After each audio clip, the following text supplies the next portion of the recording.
Sir, good morning.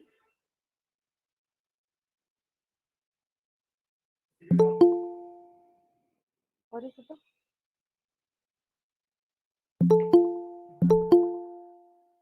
Sir, good morning, sir. Good morning. Good morning, ma'am. How are you? Dr. Naik, good morning. Good morning. It's a great Good morning, moment for us. Sir, it's a great moment for us. So we are almost ready. Just within 2 to 3 minutes, we are going to start officially. No issue, no issue. Thank you so much. Okay, sir.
Hello? Am I audible? Yes, Sunita yes, we can hear. Yes, sir. Yes, sir. Sir, good morning. Yes, and ma'am. I extend a very warm welcome and a very, very good morning to all of you. My regards to Professor Saraj Kumar Naik, who has accepted our invitation immediately. And just a few, one or two sentences I would like to add. So we are organizing this webinar on the virtual platform, keeping in mind the pandemic situation. And we have two resource persons from two of the frontier fields of physics. In the first session, the eminent speaker is Professor Saraj Kumar Naik. He is professor in the Department of Physics, IIT Bhubaneswar. And in the second half, we have Dr. Haraprasanna Lenka, who is the senior scientific officer at NISER Bhubaneswar. So I think we are almost in time and we will try to stick to the timeline. And I'm very happy with the participation. We have almost reaching the participation list of 94. And I request all of you, once we cross the number beyond 100, we are trying for the YouTube streaming. The rest persons can watch the webinar live on YouTube. So, sir, can we start now? I request our principal madam, yeah. who is also the patron of, she is the chief patron of this program, to address the participants and welcome you all. Madam, please.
Ma'am, you are not audible.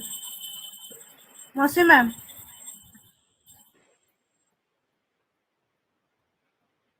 Am I audible, sir? Naik, sir? Can you Now, start now, your now, topic? yes, ma'am. Now you are audible.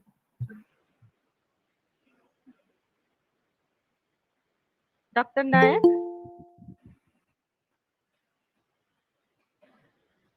Yeah. Should I go now? Yes, sir. Yes, sir. Okay. Thank you so much. So let us start the first session. Welcome you, sir. Yeah. Well, I really thank all of you for asking me to give a talk on some of the research that we have been doing. Can you hear me okay? Yeah. Yes, sir. You are audible. It's Yeah. perfect. So let me share the screen.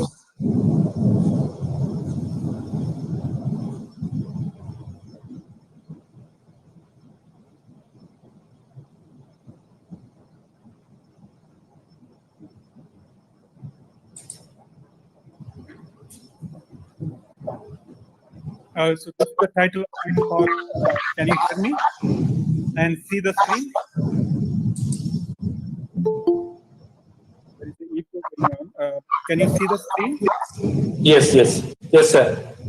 Yeah. Okay. Thank you.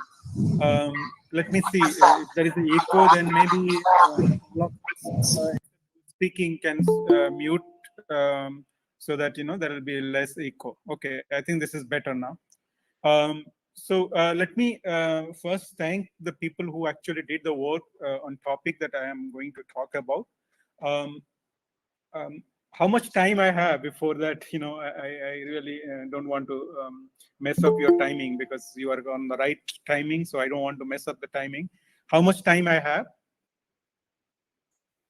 Sir, around 45 minutes, sir. 45 minutes to Okay. 1 hour. Sure. That should be perfect.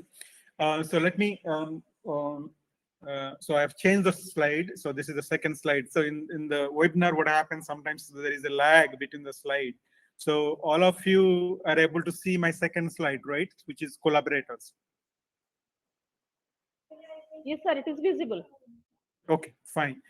So I'm going to interactive as much as we can, and, even if it's a webinar.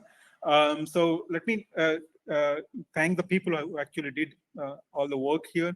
So some of you might be knowing that I joined IIT Bhubaneswar about 6 years ago with a leave of absence from Rensselaer, where I was a tenured full professor.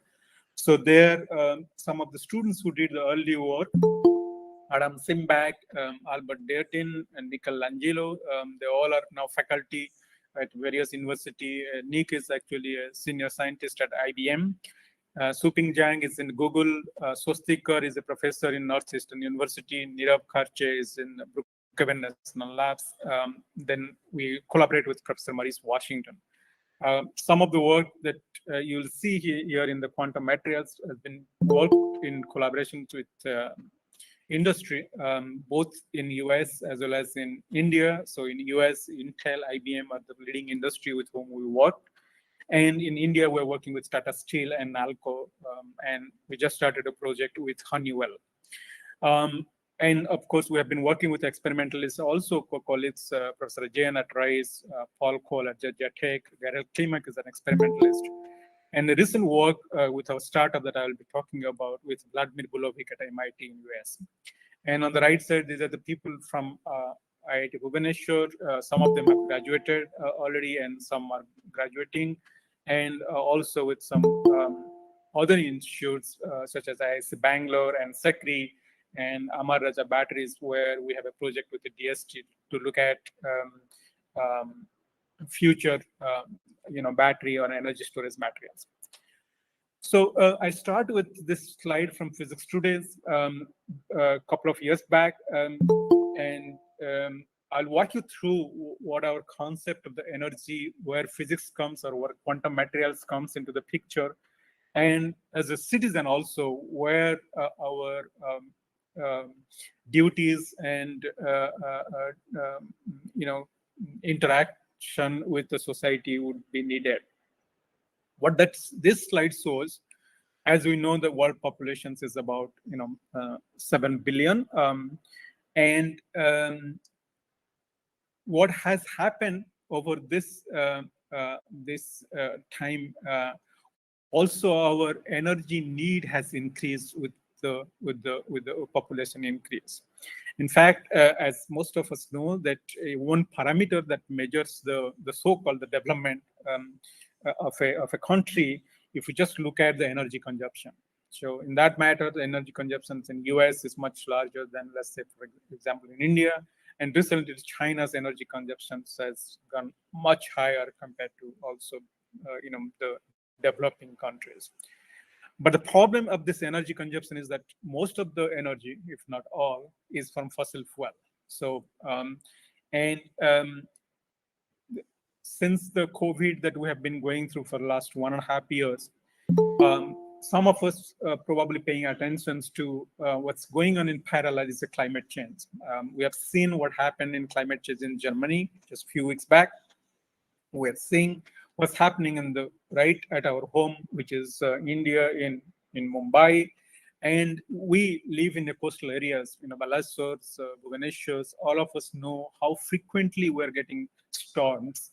And that's basically, if you ask the scientists who are working on this aspect, it's clear that these are all happening because of the climate change, and which is predominantly is man-made. So we are using fossil fuel more than what we should, and what our world can excuse me sustain. So there was an article last year from the Secretary General UN saying that while we are dealing with the COVID, and because of that, for example, all of us are working on the not in person most of the times, but in like a webinar here, for example. Ordinarily, we would have probably done this seminar in the campus itself. But as deadly as coronavirus has been, the other thing that's going on also, climate change. And if we do not, as a scientist, as a citizens, we don't address this climate change, it's not clear what kind of humanities, what kind of society, what kind of world we're living to the next generations, particularly the students who are now, studying, let's say, +2 or even MSc. Some of the students, I'm sure you are. It's not fair for us to give you a world which is worse than what we inherited. And there is science, plenty of science telling us that the way we have been using the energy, we just can't use. We just can't use or have the growth with fossil fuel, right? So what do you say that, then you ask the students or any of us ask, so do you want to switch off all lights, switch off all the computers and just sit at home and, just do, cultivations by hand and sustain? We're not asking that. And it's clear that the technology, and we'll see some of the things, has achieved so that you can reduce the fossil fuel to almost zero. And we'll talk about that why and how much time we have, what the scientists say have left for us to really avoid this catastrophe. We have seen, again, as I said, the COVID impact, but what's coming with the climate change is a 1,000 times worse than what we have been experiencing. So the point is, particularly, I would ask the attention of our young students to play a big role in terms of the science, in terms of the citizenship, to address this so that we don't miss the boat, and then it's almost like no return to a normal situation will be ending up. So what we're talking about, this is the average annual temperature in the world. So if you remember that slide I was showing, the industrial revolutions, and it's exactly matching where the average temperature of the world has crossed. So 0 is basically pre-industrial revolutions, and above 0 is post-industrial revolutions. And so the energy consumption has increased because of the industrial revolutions. I was talking yesterday to someone in US where we had a meeting yesterday evening. And, if you look at all the technology, cell phone, computers, any technology you say, it needs energy. In fact, he told what water to is human, energy is to all this technology devices. But so clearly we need development, we need technology, but we don't need CO2 or fossil fuel as much as we have been using predominantly, right? And as a result, because of the fossil fuel, the temperature is increased around, already approaching 1 degree above the pre-industrial revolutions. And the scientists are saying that if we cross 1.5, so if you don't limit beyond, not going beyond 1.5, then we are in a catastrophic situations. So the questions that young students will have: do you have the technology? Can we do it? The answer is yes, but now. Now means today. So we are in the emergency. We have to do, as a scientist, as a physicist, we have to address that how we can use the science, use the technology to limit the temperatures, not going crossing more than 1.5 degree above the pre-industrial revolutions. Because after that, it's already we're seeing the climate change, the storms, the flooding, the forest fire. So it's already becoming dangerous. And if we cross 1.5 degree, which will happen if we don't change the way we are producing energy, using energy right now by 2050. So we are now in 2021.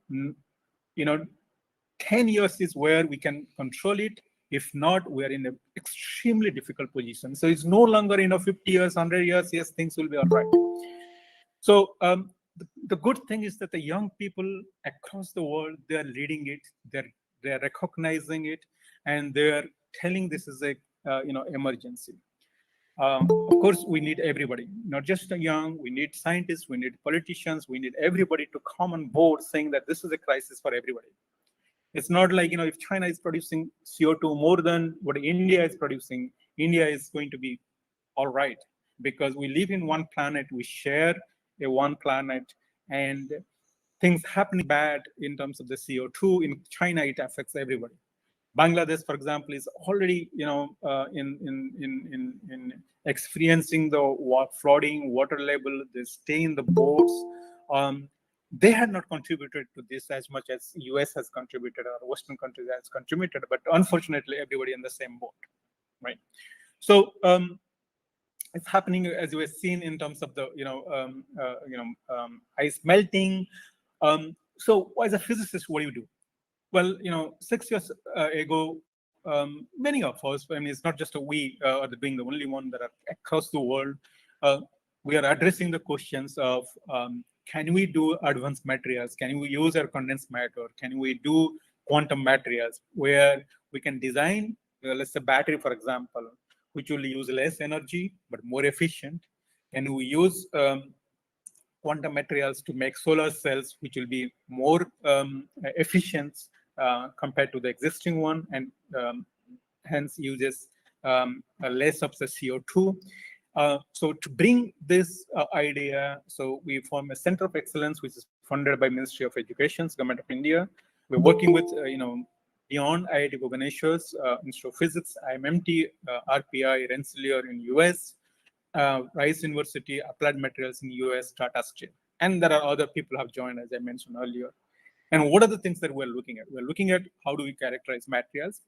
How do we, growth them efficiently? How we make fuel cell supercapacitors that can be used in, energy storage, in houses, in vehicles, electric vehicles. And many of the things happens at the fundamental level, right? And then we work with industry where some of the findings can be translated for making these devices in actual uses.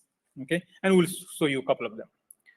So just to give a typical impressions that where the energy is being used. So if you look at typical house in Western countries, and it's not very different, in happening in India also.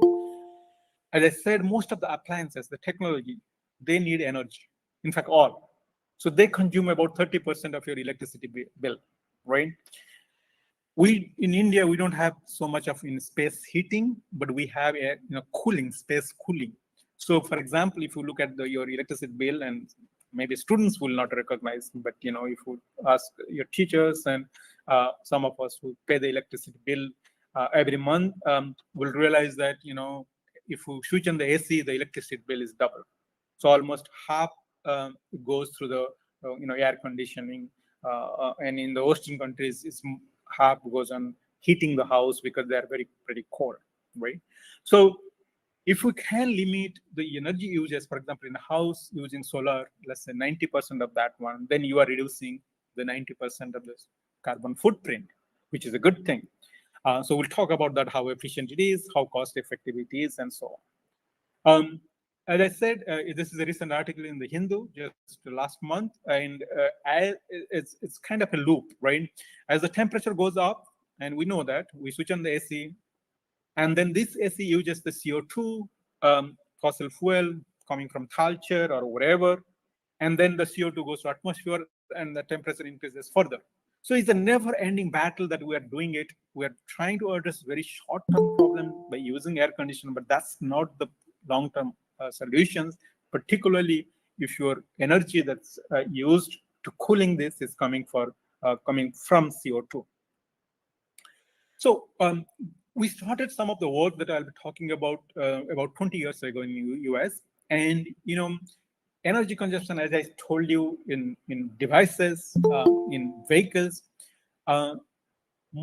many of these devices, even in your cell phone, your laptop, your desktop, they have transistors. And most of the energy consumption in these devices goes through the transistors, or are used by transistors. And what's called the Moore's law. So it is basically in the 60s, first commercial transistor came into the picture, which was few dozens in a device. And now in 2022, you have billions of transistors used in your cell phone. In fact, now people have more than one cell phone, right? So what do we call scaling? So you started with a length scale of meter in terms of the device size. That's the transistor. And as a physics students, you know what the transistor is. It's a source and drain, and you have a gate. And typical transistors has now in your cell phone uses about more than 1 billion transistors, right? And they use a lot of energy. And this is why you see, if you put your laptop on your lap, you can't tolerate beyond, let's say, half an hour because it gets so heat. That's because you are using a lot of energy, and the Joule heatings giving rise to a lot of heating. What's also interesting that over the last few years,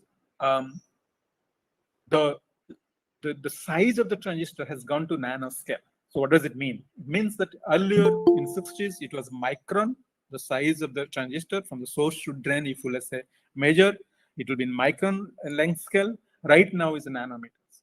It's extremely small because you are making many of the transistors in the same space. So you are what is called the Moore's law. Every year you are reducing the length by factor of 2, and the speed increases by factor of 2, roughly. But as you go to nanoscale, as a physicist, you know that at the atomic scale or the nanoscale, the quantum effect emerges and it becomes more severe. Of course, electrons are quantum even at the micron scale, but what's happening, like for example, if you know the tunneling and other quantum mechanical effects, that is becoming more severe as you go to extremely small scale. So I'll stop here. I'll just ask, you are able to see the slide change, right? I am in the slide 12. Is that visible to everybody, and my voice is clear to everybody? Yes, sir. Okay, thank you. So you can learn more about these transistors and how energy consumption is used in CHIPS 2020, 2 years back it came out. But as a physicist, we use quantum effect to our advantages. For example, as I mentioned, tunneling. For example, spin-assisted transport, which is called spintronics. Now, quantum computing. Many of these things in the quantum mechanical pictures, which uses less energy compared to the traditional transistor. So it's not everything is coming bad in terms of the energy consumption. It gives you also an opportunity for exploiting this quantum effect. So this is where physicists, electrical engineer, chemical engineers, chemistry, all of them can come together to do interdisciplinary research where you can address some of this problem. And this is exactly what we did 20 years ago. We had a consortium in US. It was led by Georgia Tech and other members as RPI, where I was there. I was leading the RPI effort. So we had about, in just one institution, we have about 15 faculty, 3-4 students postdoc, each of them. So 60 people just in one university looking one aspect of this transistor, which is the electrical conductivity of what's called the interconnects, which gives the power and signals to this transistor. So similarly, Georgia Tech group, about 60 people, they were focusing on thermal aspect of this transistor. MIT was another partner. They were looking at the circuit of this nanoscale transistor, again 60, 70 people. Stanford was another partner of the consortium. They were looking optical signals instead of electrical way of manipulating a signal. Can you do it optically? And then SUNY Albany was looking at new and emerging materials for this kind of transistors. So what I'm trying to tell you that the problem, even if just the problem is just the interconnect. So what is the interconnect? I talked about the transistors. So interconnect is basically metal wires that gives powers and signals to these transistors. You might have seen it if you look at a circuit board. Then you'll see that copper wires going around, and that's basically interconnect. But the problem of the interconnect as you go to nanoscale is shown in this diagram, which says the resistivity versus line width. You remember in 60s, it was micron technology. So which means, you'll have, thousands of nanometers line width, and the resistivity in this scale will be 1.8 ohm centimeter. But if you go to nanoscale right now, your laptop, your cell phone, which is about 10 nanometer, and you look at the resistivity, it goes to 5 or 6 or more than that in terms of micro ohm centimeter, right? So you suddenly increase the resistivity to a large number, and we know that from basic physics that if the resistivity goes up, and Joule heating will give you a lot of heat. So the basic question we had for our team is to address how do you put the resistivity, right? So the resistivity, it was here in 60s and working fine. Now it's got a lot of heat. It uses a lot of energy. So how can we bring back this resistivity to here, but keep the line width in terms of the nanoscale, because the efficiency or the transistor speed is much better here compared to here. So the question is very simple. We want to keep here line width because the speed of the transistor is very good here, right? In around 10 nanometer, let's say. But the resistivity is very high. So we want 10 nanometer line width, but we want the resistivity of let's say 1.8 micro ohm centimeter. So that's the question we are addressing. So yeah, I'll skip that one. And this is, as I said, so then you ask the questions, is there any way experimentally or theoretically it says it's possible? And the answer is yes. So this is the BG view graphs. I'll walk you through this one. This is a simple one, actually. It looks busy, but it's a simple one. So you see the resistivity here, and you see the temperature here. And these are all different nanometer sizes. What you learn from this view graph is the following. If you look at here, for example, this is 75 nanometer, this is 95 nanometer, and this is, you can go to further down, even 20 nanometer. The story will be similar. So the story is as follows. This is room temperature, right? We know that 300 Kelvin is about the room temperature. So you remember the resistivity we want is 1.8 or around 2 micro ohm centimeter. So which is right here. So as long as we are here, we are fine. Then you can say you already have low here. For example, 1 micro ohm centimeter. Is not that better? Yes, absolutely, that is better. But you look at the temperature. That's a 77K or below. I mean, it's actually a 4K. Even liquid nitrogen temperature is 77K, where the resistivity is low. But you can't go around with a liquid nitrogen tank with your cell phone going around, right? So what we want is room temperature, the resistivity should be somewhere here. But it tells you also that if you reduce the temperature, the resistivity can go further down. So what does that tell you? That tells you this resistivity can be controlled through electron-phonon coupling. Why electron-phonon coupling?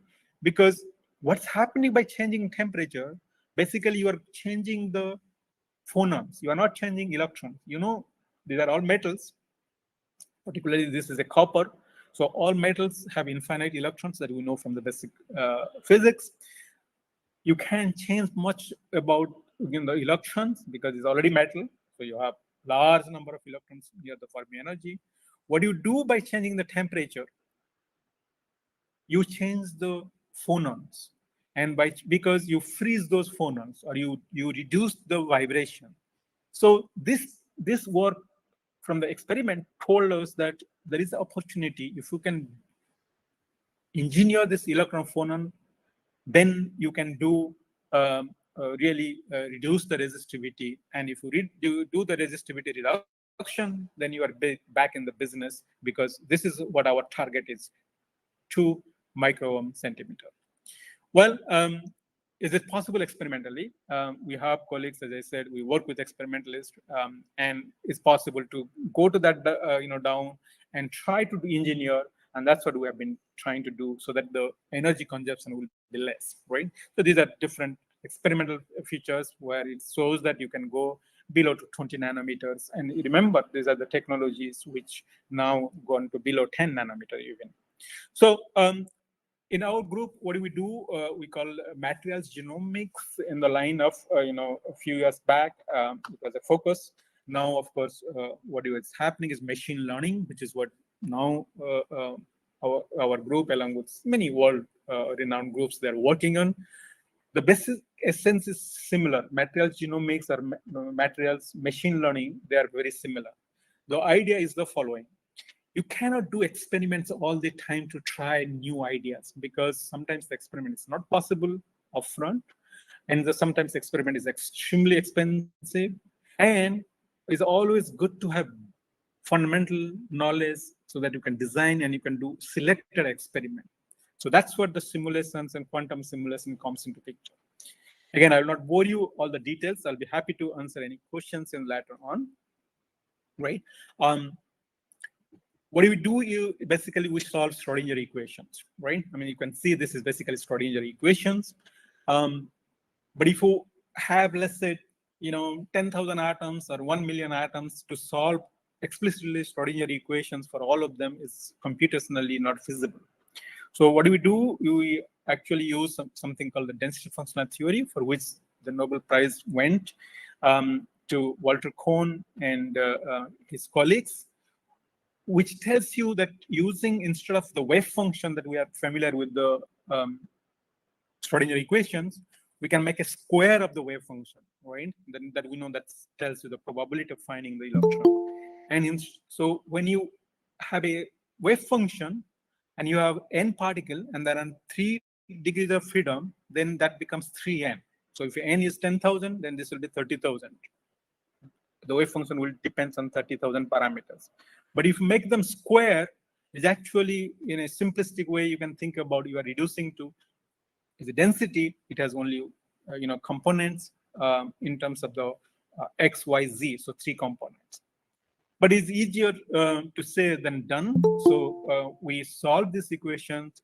Typically, I'll skip these things because of the time lag, and all these things can be integrated. This is what we do with Purdue University in a supercomputer, where the students, postdocs, they can go and run their jobs and compute the various properties like electrical conductivity of different materials and so on, and then collaborate with experiments. And as I said, these are all very computationally very expensive. So we use supercomputers. So now we are using supercomputer in CDAC Pune, along with some access to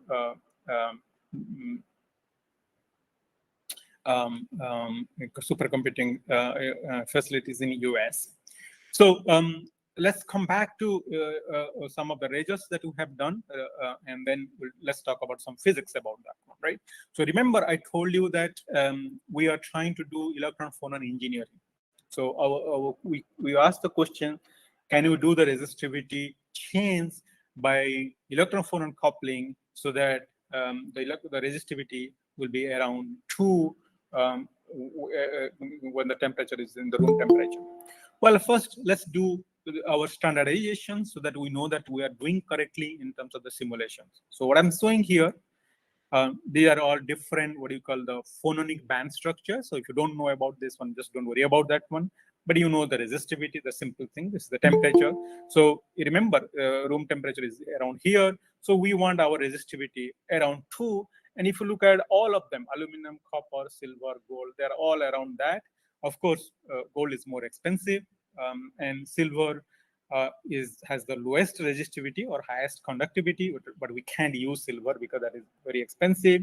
Copper is similar to what we see in terms of and aluminum is actually has the highest resistivity. In fact, earlier in micron semiconductor that I told you in 60s, aluminum used to be the interconnect. But in 90s, they changed to copper because as you went down the size, copper has lower conductivity, so people prefer copper instead of aluminum, although it's more expensive. But you can't use silver because silver is much more expensive than the copper. So the point is that, okay, we are able to compute. These are all bulk. These are all micron electronics and microelectronics, what they call. But the point is that we are doing the simulations is all correct. And if you look at, let's say, some of the book like Kittel and so on, then you will see that this agrees with the experiment. Now we ask the questions: when you go to nanoscale, what happens? One of my students joined Adam Simbak, as I told you. Then we ask the extreme end. See, extreme end is what? One atom where, and you ask the question, can you make one atom where in experiment? The answer is yes. You can make it. Very difficult, but at least to compare with theory, you can make it. So to make the story short, I'll go to the next slide, which tells you a couple of things. First, it tells you if you go to one atom where, which is extremely small in terms of size, because you can't go further down that one. The good thing is that the wire is still metallic in nature. What does it mean, metallic in nature? That there is no gap opening, even if you disturb the metal wires, and you still get metals. So that's a good thing, that you can go to one atom wire, you can still get a metal. Okay, fine. That is one thing we learn. What else we learn? Well, if you look at the phonons, for example, remember we are looking at both electronic band structure as well as phonemic band structure. So if you look at phonons, which is basically vibrations, and they give rise to phonon frequency, then you see that they are very different than the bulk. And so if they are very different than the bulk, are they going to be changing the electron phonon coupling, as we said, and the resistivity? And the answer is yes. So these are electrons. On the right side, these are phonons. And if you compare between aluminum and copper, they are evolving very differently as they go to nanoscale, right? So if you look at electron phonon coupling, for example, right, you see these are all we have done for aluminum, copper, silver, gold. As I said, these are different materials. So we want to compare and want to see what is going on. And what we see what's going on is that you can calculate the different force constants of aluminum, copper, silver, gold, and you can make a very model calculations where you want to understand the electron phonon coupling. And to make the story short, you see the resistivity and temperature, and this is for wires, for nanoscale wire. And you remember for bulk, you also know from the basic physics, the resistivity is highest for aluminum and lowest for silver. But what you see here, the resistivity actually is lower for aluminum compared to copper. So, which is very different than what you learn in your textbook, because your textbook tells you for the bulk material. So this is the first time we showed that when you go to aluminum atomic wire, the resistivity will be lower compared to copper, which is more expensive, even is lower than silver, which is more expensive. So in short, what you have shown that yes, you can do electron phonon engineering, you can reduce the resistivity, you can reduce the energy consumption, and hence it will be a better wall, right? So this paper we published earlier, and what I'm saying here in a table like this, it tells you what's aluminum in the bulk, which is the highest electron phonon coupling. It turns out the lowest when you go to nanowires. So nanoscale helps you. So can you do an experiment? So again, to make the story short, we worked with one of my colleagues at Rensselaer, Bruce Watson, where we took the bulk material and we did the electron phonon engineering. The reason is that aluminum gets lower conductivity in the small wire is because the interatomic distance goes down much differently compared to copper. So if that is the case, then we ask ourselves, if you go to bulk and you change the interatomic distance by strain engineering, right? Then you ask the question, can you reduce the electrical conductivity?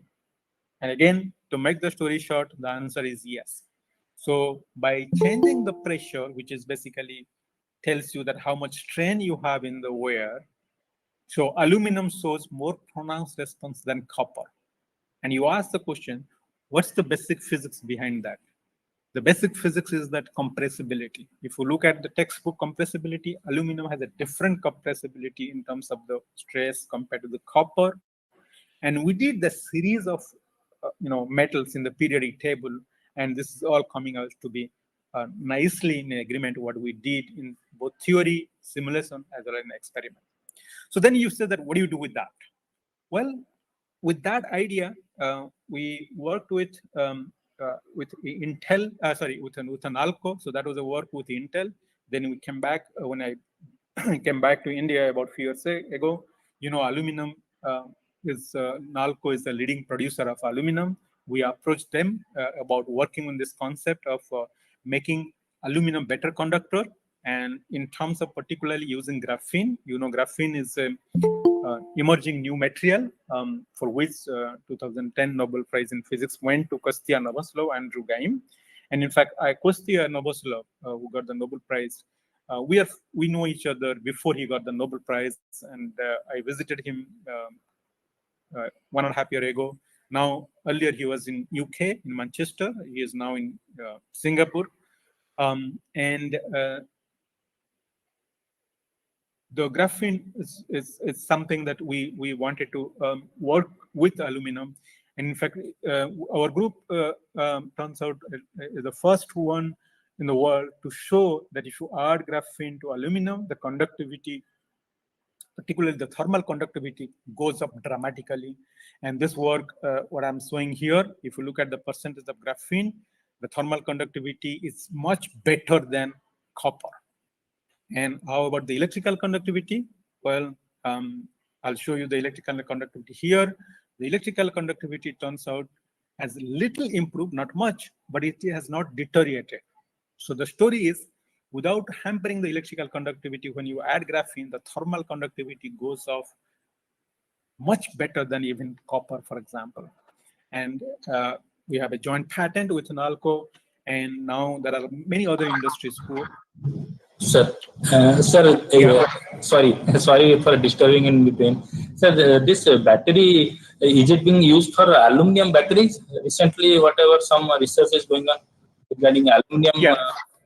So we'll come back. Yeah, that's a good question. We'll come back to that. Yeah. Right. Yeah. Thank you for that. So now the question is that what you are using for this electrical the aluminum. So the answer is we are right now. In fact, we got a pilot projects for utilizing in the battery of aluminum battery. But beyond aluminum battery, we're also already using in the solar street light as a heat sink. And we are looking at some other applications, including with Honeywell. Honeywell, is an international company. With Vedanta now has approached us about some of their applications. So yes, so including battery, but beyond battery also, this is fine useful. So coming back to the battery, so we know that most of us use lithium ion right now, but there are other batteries also in the market, and there are other research going on to battery, including the aluminum battery, which our group is working on. And this is a work which showed that if we use lithium but as a cluster, then it's a much better in terms of the performance compared to the existing lithium technology. And in addition, we also find if we use different electrolytes, for example, you improve dramatically, you improve the performance of the battery. So not only different metals, but different electrolytes can give you very high efficiency of the battery. So in addition to the metals, different metals, as the question was, yes, we are using aluminum. We are utilizing in terms of the heat sink as well as in terms of the electrode. But in addition to that, we are also utilizing different electrolytes, right? Another work we are doing with aluminum and alumina particularly is supercapacitors. And this is a work also in collaboration with SECRI, which has a great facilities. We have a funding from the DST with IISc Bangalore and SECRI, where we showed that how different carbons, for example, can give you very different supercapacitor efficiency. In particular, what do we call the quantum capacitance, which tells you that if you go to nanoscale, so the higher the density of states near the Fermi energy, you will get higher quantum capacitance that can be exploited in the storage, for example. We are using carbon-based electrodes for supercapacitors. All of these things that, as I said, is a energy in terms of the distributions of the storage. We also have a PhD students who just submitted a thesis saying that once you have a battery, once you have a renewable energy, how do you transmit it in a decentralized distribution? So the right side on this view graph shows you that you have some houses, even 10 houses, 20 houses, and you want to have a solar panel, you want to have a battery storage, but you want to distribute very effectively. And some of these things is already published recently, and some of them are going to be published. But the point is that we are utilizing this in terms of actual in the ground, what do you call it, the lab to land. So we have a startup which I am a co-founder. It's called Kalinga Renewable Energy, Karma. This is the first startup from IIT Bhubaneswar. It's focusing on the renewable energy. Some of the concepts that we have used here, for example, aluminum in terms of the heat sink, or aluminum graphene in terms of the heat sink. So you look at, you might have seen many LED bulbs, and they're very efficient. But some of these LED bulbs comes without any heat sink. And after 1 hour, 1 year, or within 1 year, they get bad. So what we have used recently, using this concept of aluminum graphene to test it out in the field, and once you put, and the cost doesn't go up more than 10 rupees, but the longevity goes at, at least, we have seen about the 2 to 3 years, the same bulb, just to put at a heat sink. This Karma is a startup. It's introduced the first solar micro pump. I'll come back to that in a moment. And also it provides the solar lighting to remote places. As a physicist, you must have known that we celebrated 100 years of light a few years back, but there are billions of people who have not seen the light. And so this is a sustainable model, and where the engineers, particularly two of the engineers from IIT Bhubaneswar, they are part of the startup. One is a PhD just submitted, the other one is a BTech from IIT Bhubaneswar.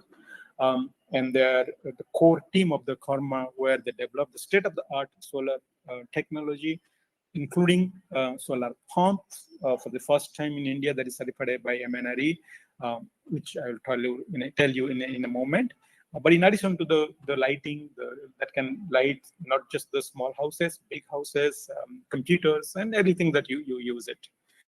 So this is a solar micro pump. It's a mobile. It's a very small one. And as you know, 70% of Indians, they depend on the agriculture for their livelihood. But not many people. There is a study by MIT. It shows that, and we know that, eastern part of India, except during the monsoon, the lands remain vacant. About 70 to 80% land remain vacant, not used it, primarily because there is no irrigation. And so you can ask, the solar pump was there. So what's the big deal about the solar pump that you have this, got to this market? Well, the big deal is that all the solar pumps available before Karma introduced this micro pump, they were meant for farmers in European Union and US. So in European Union, typical farmer have 10-acre land. In US, hundreds of acre land. So they need 2 HP, 3 HP, 5 HP pump, which are expensive, but they need it.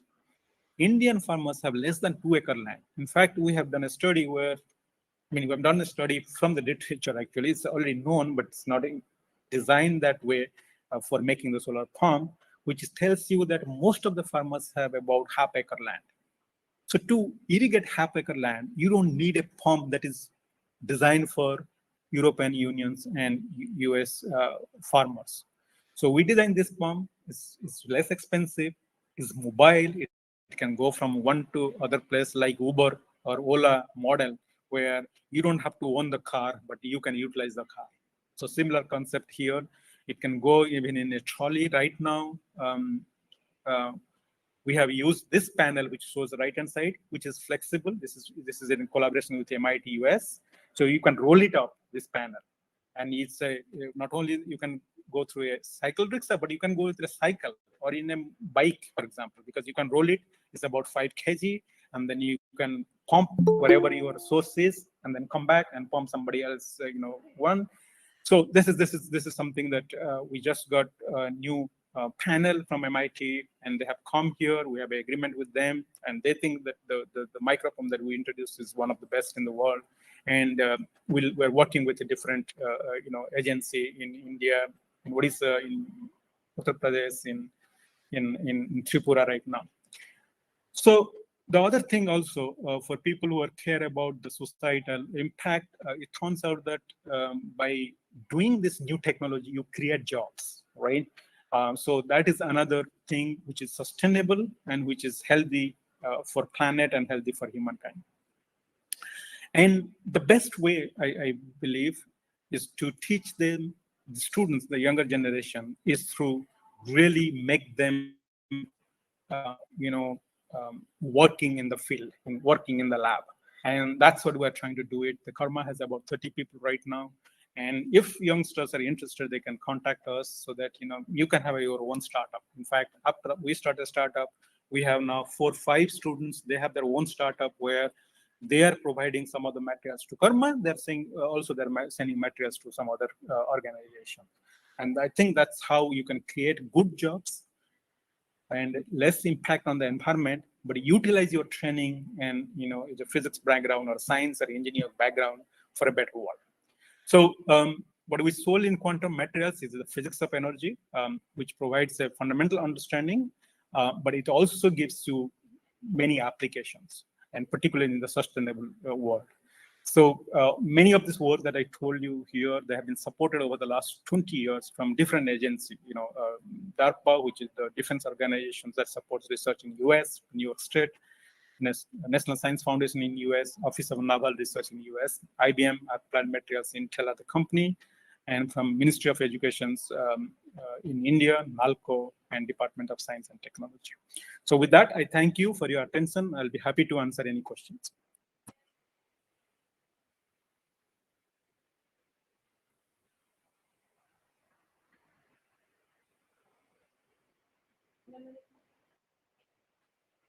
Thank you, sir.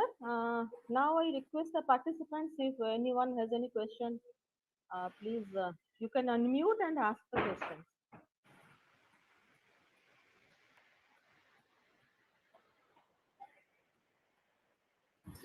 So good morning, sir. Yeah, good morning. So, sir, I have a question. So, sir, actually, what are the major barrier in these hydrogen storage devices so that it is not coming to practical application in large scale? Yeah, so I don't work particularly on the hydrogen storage, but what I know, I can tell you from the hydrogen storage, particularly devices. I think Toyota particularly is pushing it very hard, and one of the challenges is the safety. But they have overcome some of the problems in the safety. And if you look at recently means even last week, for example, Toyota thinks hydrogen storage probably is going to be the game changer for electric vehicles. Okay. But if you look at other like Tesla, or if you look at even Audi, Volkswagen, the parent company, they are all moving to battery based electric vehicles. So the future will tell. It's always the competition between the cost, the technology, and the adaptability. So, but one of the major challenges has been in the storage and the safety particularly. But I think they have been addressing, particularly Toyota R&D has been addressing, and they are in fact kind of slowing down for the adoption of adaptation of electric or the battery technology. But is the market. So the market will decide whether they will be going battery first or the hydrogen storage first. But I think we should not ignore any of the competing technologies. Because because as long as they're less impact, negative impact on the environment, we should encourage all the technologies. Nice. Even if I don't work in that field, I think Yes. we should encourage. Sir, how much these supercapacitors are efficient in storage? Right. So supercapacitors see there are advantages of the supercapacitor and there are challenges. So the advantages is that if you need a short pulse of energy, the supercapacitors are the best, right? But if you need like a grid storage, like for a house and things like that, supercapacitors are extremely expensive, right? So battery is less expensive, but battery cannot provide you a thrust of power immediately. So if you are starting current, or you are looking for high energy density, um, um, of course the battery is okay. But if you look at the power density, the supercapacitor is better, so that you get the instant energy. And there are some hybrid, right? So if you look at some of the buses that's running in China and some are in US, they already have the supercapacitors, because the bus stop and go, particularly in the city. So they need supercapacitors, and so they have supercapacitor which helps you to start the bus, and then when it goes for a few kilometers, then the battery takes over. So the hybrid model is already been working. Thank you very much, sir. Anyone else? Yes, Mark. Very good morning, sir. Good morning. Yes, nice talk and very useful presentation for all of us, sir. My one query, Thank sir. you.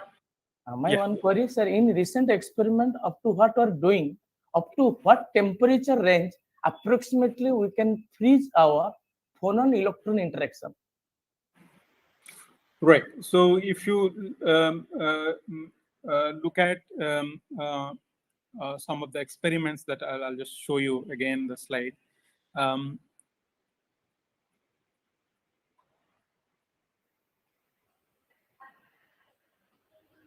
Sorry, let me go back to. Yeah. Right. So I mean, you can of course freeze the temperature below to, let's say, even some millikelvin, and then you can almost get close to the zero resistivity. But practical speaking, anywhere during the liquid nitrogen temperatures, we have a better control in terms of manipulating different parameters.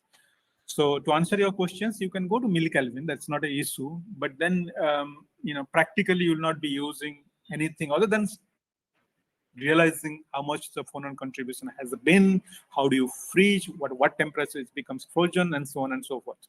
If you look at the flattening of the core, some of this one is happening around Yes, 10 sir. Kelvin, even 10 Kelvin, you are almost freezing them. But it depends on the different materials also, right? So aluminum might be behaving differently compared to the copper data that we have shown here. Yes, sir. We have to change the parameters. Okay, thank Yeah. you, sir. Okay. Yeah, thank you.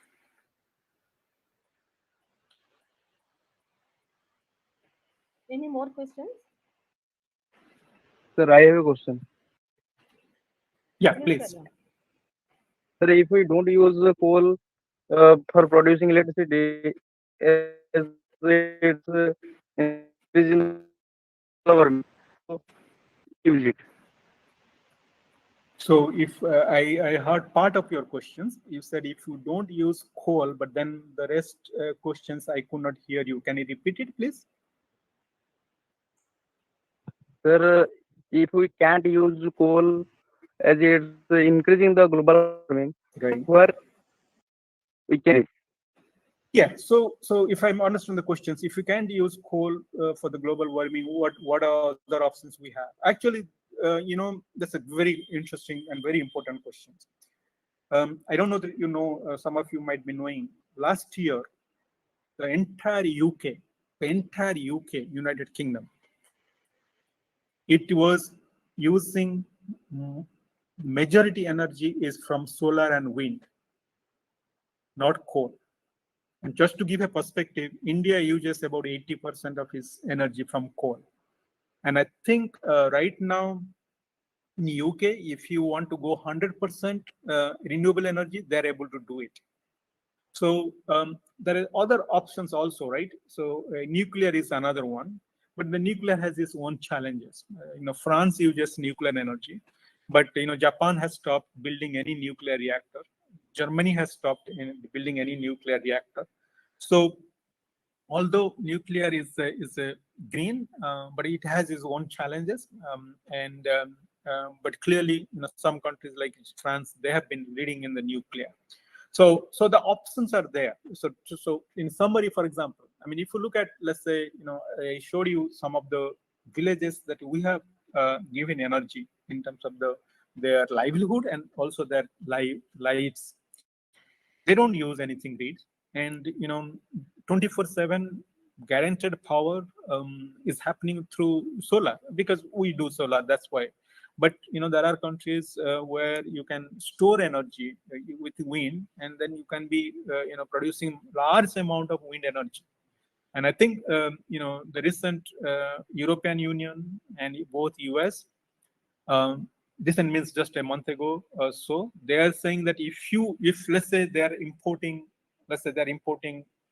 shards from India, and if your country is not utilizing majority renewable energy, they will tax you on the chart so that you will not be very competitive.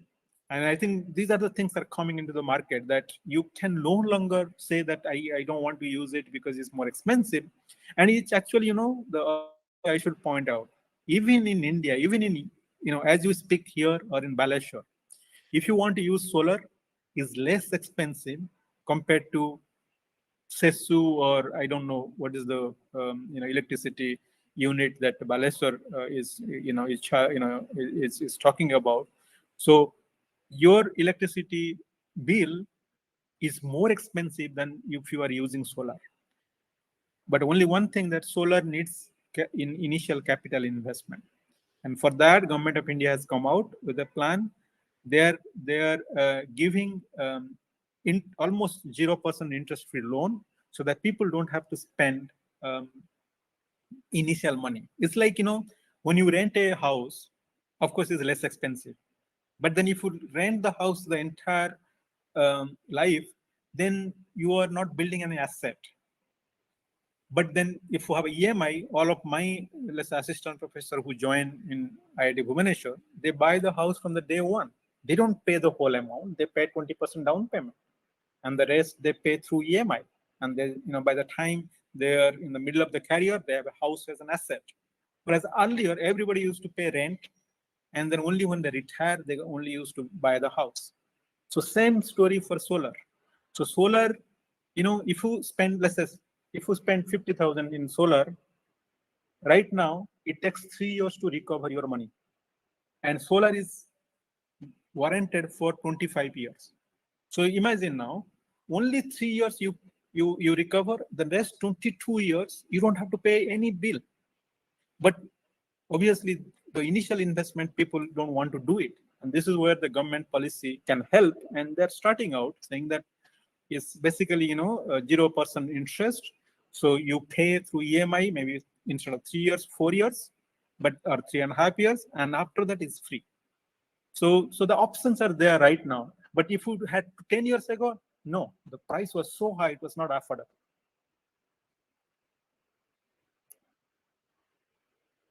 Sir, can you use lightning bolt to generate electric energy?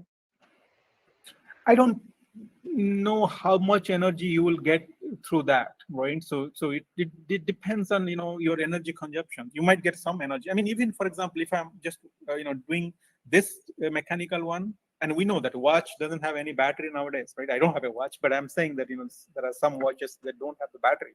Oh, sorry, the battery is there, but they don't have a any charging is required, right?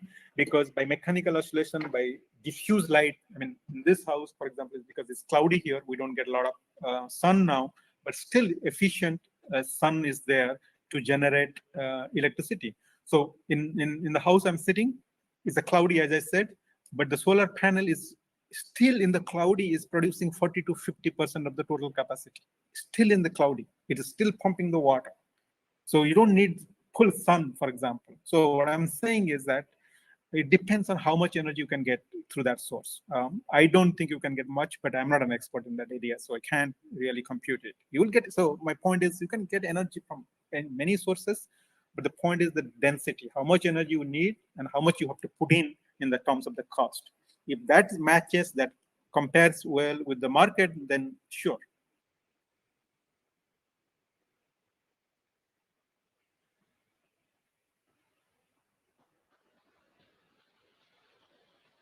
So did I answer Dhruva, your question?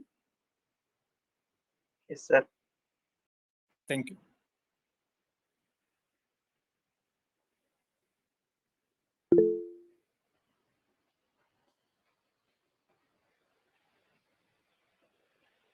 Yeah, so there is a question, can you use water to use your vehicle? There are work, for example, it's called hydrogen, right? Water splitting that gives you a hydrogen vehicle. But then to split the water, you need the energy. So there are ideas that solar can be used to split the water, and then you use the hydrogen for running the vehicle. And I think that's a doable concept. And in fact, there are a lot of study along that directions. So yes, so water can be used as a fuel, but as long as you use some energy like solar to split the water.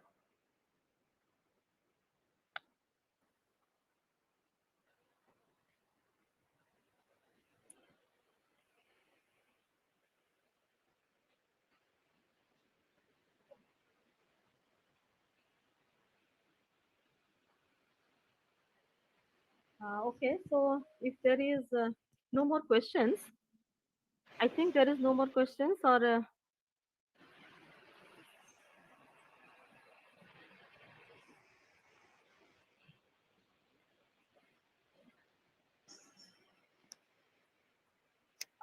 okay.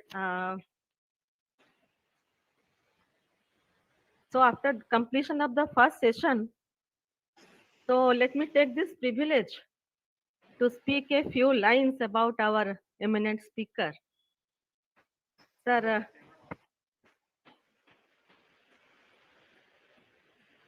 Dr. Naik, sir, can I speak a few lines about you with your permission? Should be short. I mean, they already know me, who am I, sir. so you don't have to Sir, really, sir. but yeah. Sir, your speech tells a lot, it speaks a lot. Actually, Thank you. he obtained his PhD from Jawaharlal Nehru University in the year 1995, and he joined postdoctoral fellow program at Princeton University, USA. He was a full tenure professor at Rensselaer, USA till 2014, and presently he is the professor, dean, faculty and planning at IIT Bhubaneswar. And rest of the things are told by all his Yeah. speeches. What I feel his research interests lie at the interface of physics, chemistry, and engineering.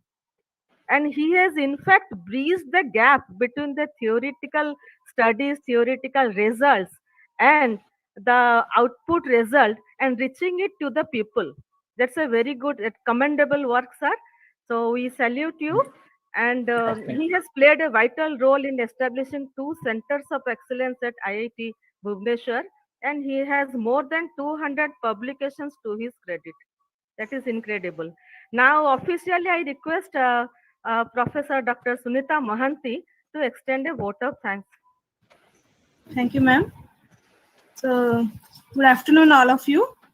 So, on behalf of Department of Physics, I extend my sincere thanks to Professor Saroj Naik sir, for his valuable informative talk. We are thankful to Professor Naik sir for finding some time from his busy schedule to deliver a lecture to all our students. Thank you very much, sir. So quantum mechanics is such a wonderful theory, and materials which are controlled by quantum mechanics provides new applications. And I am confident that students have learned many fundamental concepts from the lecture. And I hope Naik sir will be kind enough to enlighten us in future also. So once again, I thanks Professor Naik sir. Thank you very much, sir. Oh, thank you so much.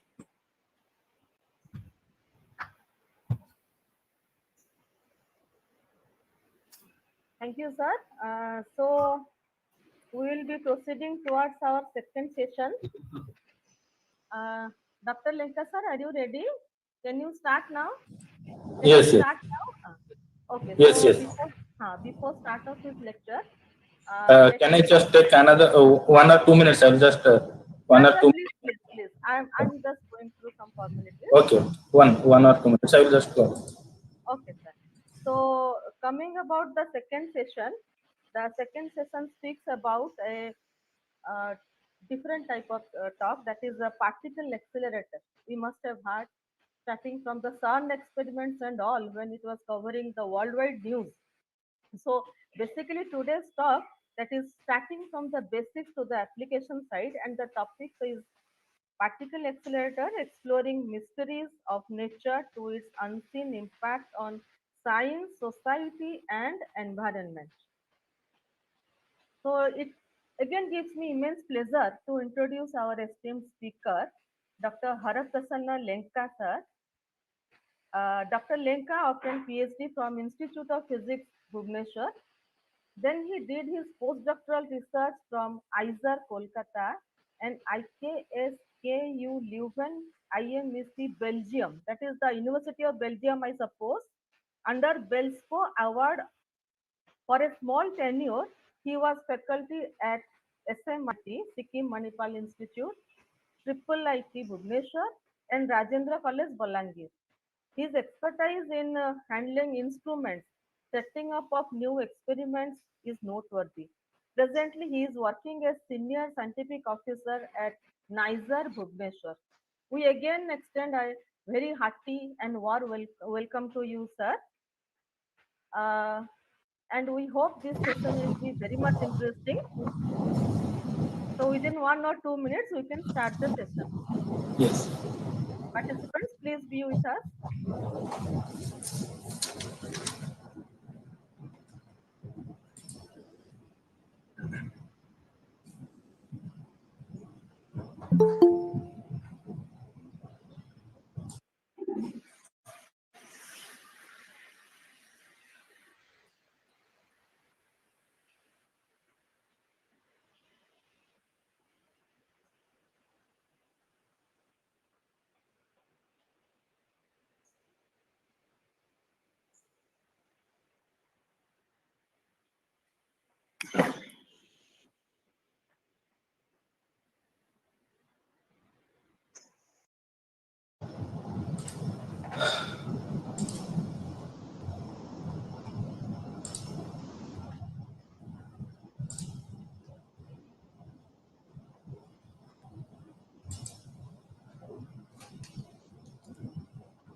Uh,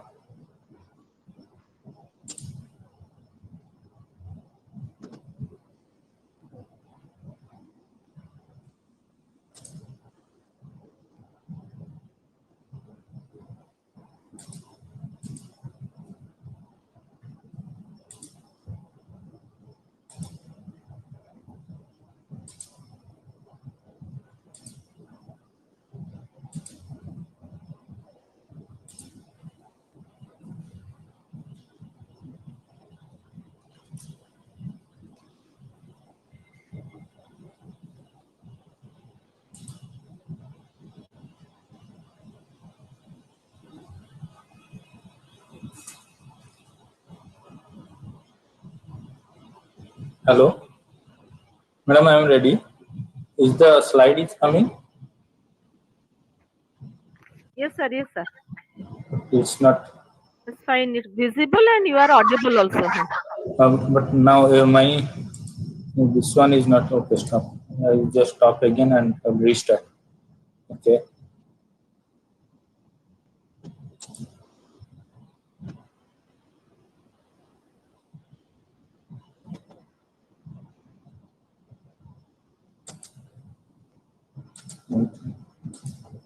We are having some.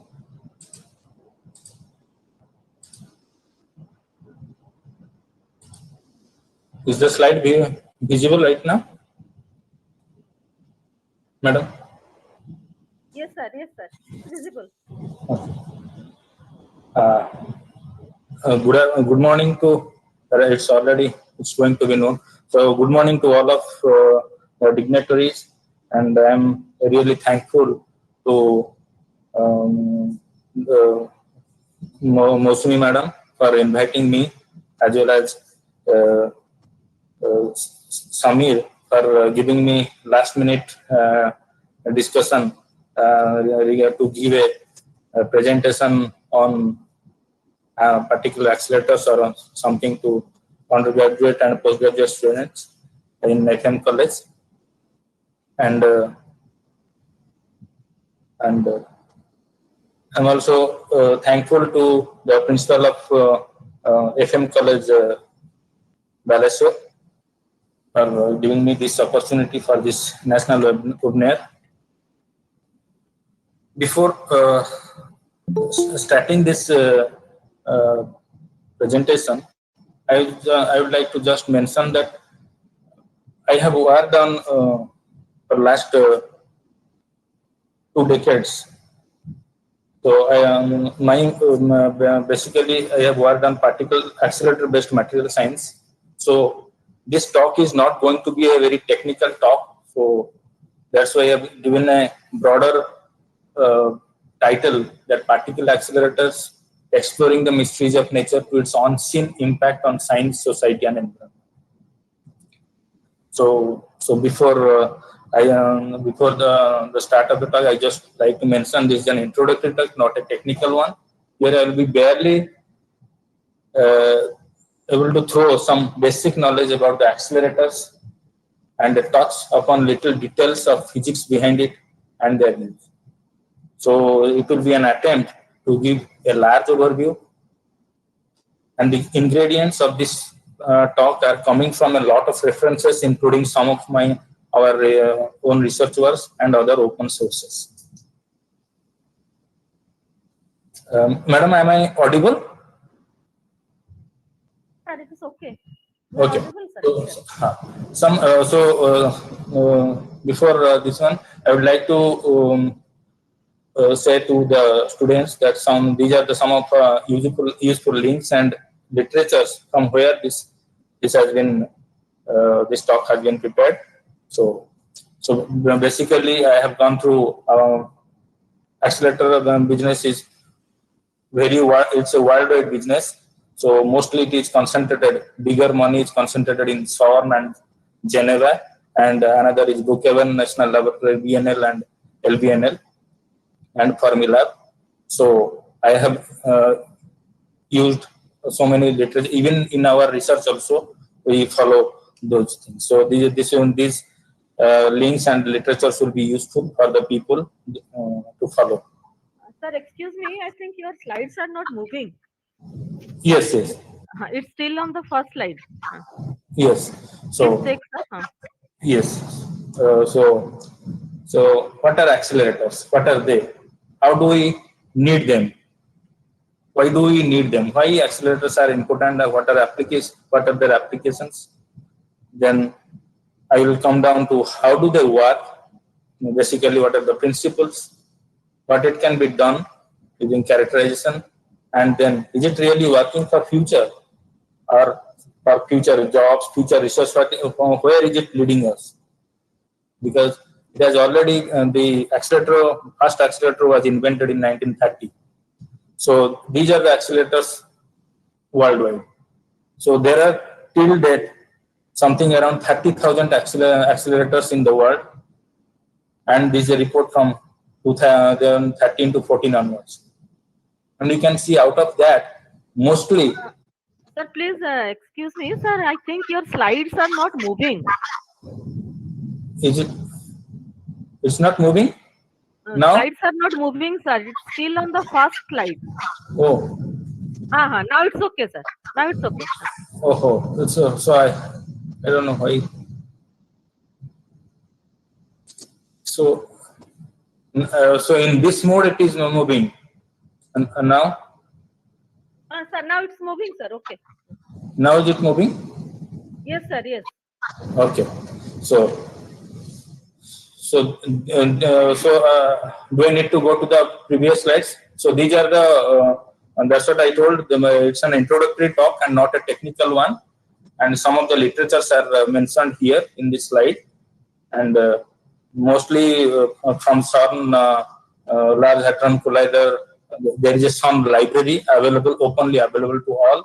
In Brookhaven National Laboratory library, that is also available to all. So some of the references are taken from there. So what are accelerators? How we use them? What are the real applications? What are the basic principles? What can be done for condensed matter scientists, researchers, and mostly characterization and modifications.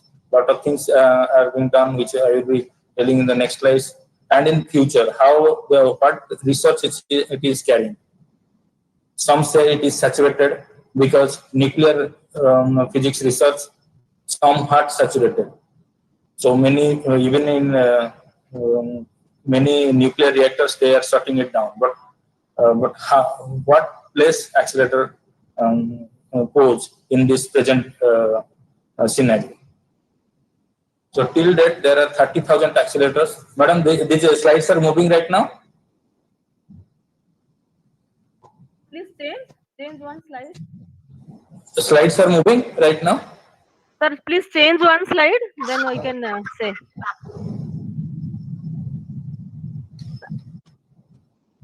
Are they moving? No. No. Oh, Now it's moving, sir. Now it's moving. So it has some, okay. So I have to. So last night I was actually, there is some trouble from this side. That's what yesterday night I was checking this one. The same trouble persists. Okay. So from here I can. So these are the, okay. So there are more than 30,000 accelerators, and you can see major share has been taken by the industrial accelerators, where and mostly and many medicinal for medicines and health purposes. More than 7,000 accelerators for medicines for radiotherapy, radioisotope production for cancer therapy and cancer treatment, and industrial accelerators mostly used for ion implantation, producing doping, and for whatever semiconductor chips we are using, and then whatever Sir was telling, today the miniaturization is going on, and even this single ion implantation can really play a big role in changing the physical properties of an element. So recently, single ion implantation is also a major area, research area.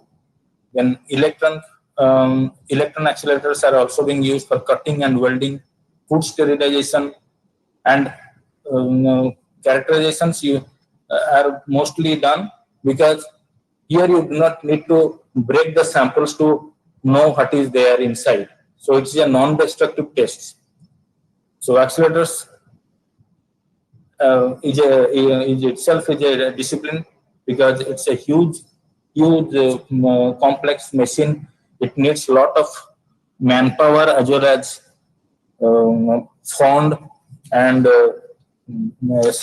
safety and rules and regulations, because it has to pass through fire safety, atomic energy regulation, regulatory body is also there, because radiations are involved, because energetic particles, whenever they interact with any atom or any material, they produce X-rays, various types of radiological rays, like X-rays, gamma rays, or sometimes neutrons, which are very harmful.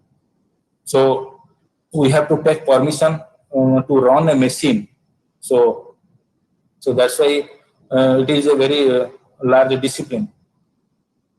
So lot of applications. So I will just make out some of them. As applications are most commonly, the fundamental science is going on recently, and some few years before, in 2012 and 2013, the big revelation took place, that Higgs boson was discovered. So, and it was called God particle. I am not a particle physicist, but actually, so to say, the accelerator technology has developed from the particle physics research, and it has given immense and the development of introduction of technology by particle physicists given a lot of things to society also, and how that I will be, and that is being depicted here. So since they have discovered the Higgs boson, which tells it is the origin of mass, and now actually, if you see all over the universe, total mass consists of only 5%. Ordinary matter is only 5%.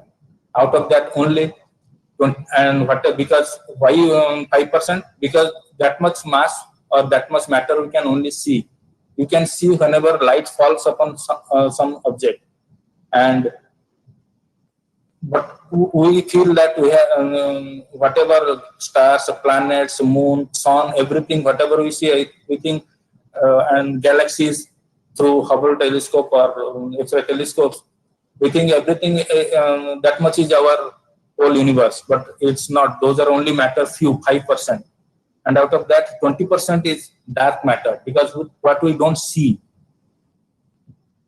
And then if matter and dark matter combined, they are 32%. The rest of the things are this dark energy. So how the whole universe is consisting of, or the matter, they coordinate between themselves through some dark energy, or still it is a research is going on. Second one is processing of semiconductors, like miniaturization of electronic devices, vulcanizing rubber and modifying polymer properties. If you irradiate, electron irradiation can give very strength. It can add strength to the rubber as well as various polymers. Medical imaging and cancer treatment, like MRIs and PET scans are going on for positron emission tomography scans for the cancer treatment and cancer therapy. And these are very precise techniques. Earlier only we are using X-rays, where we are not able to see the tumor actual infection, what is the area is being affected. Now it is very precisely we are able to see, because of the depth resolution is very high in due to ion accelerators. Sterilization of medical equipments and food products. And recently, Bhabha Atomic Research Center have developed something called super absorbent clothes, because we know sometimes there are major leaks from ships, cargo ships carrying oil, and we do not have any means to really clean the ocean water or sea water, because it contaminates. A lot of marine lives are hampered. Many die, fishes and many marine creatures are then, and it affects also our environment. So there is a super absorbent, like a clothes, which absorbs mostly to really, this is a recent, this came in newspaper some 1 week before.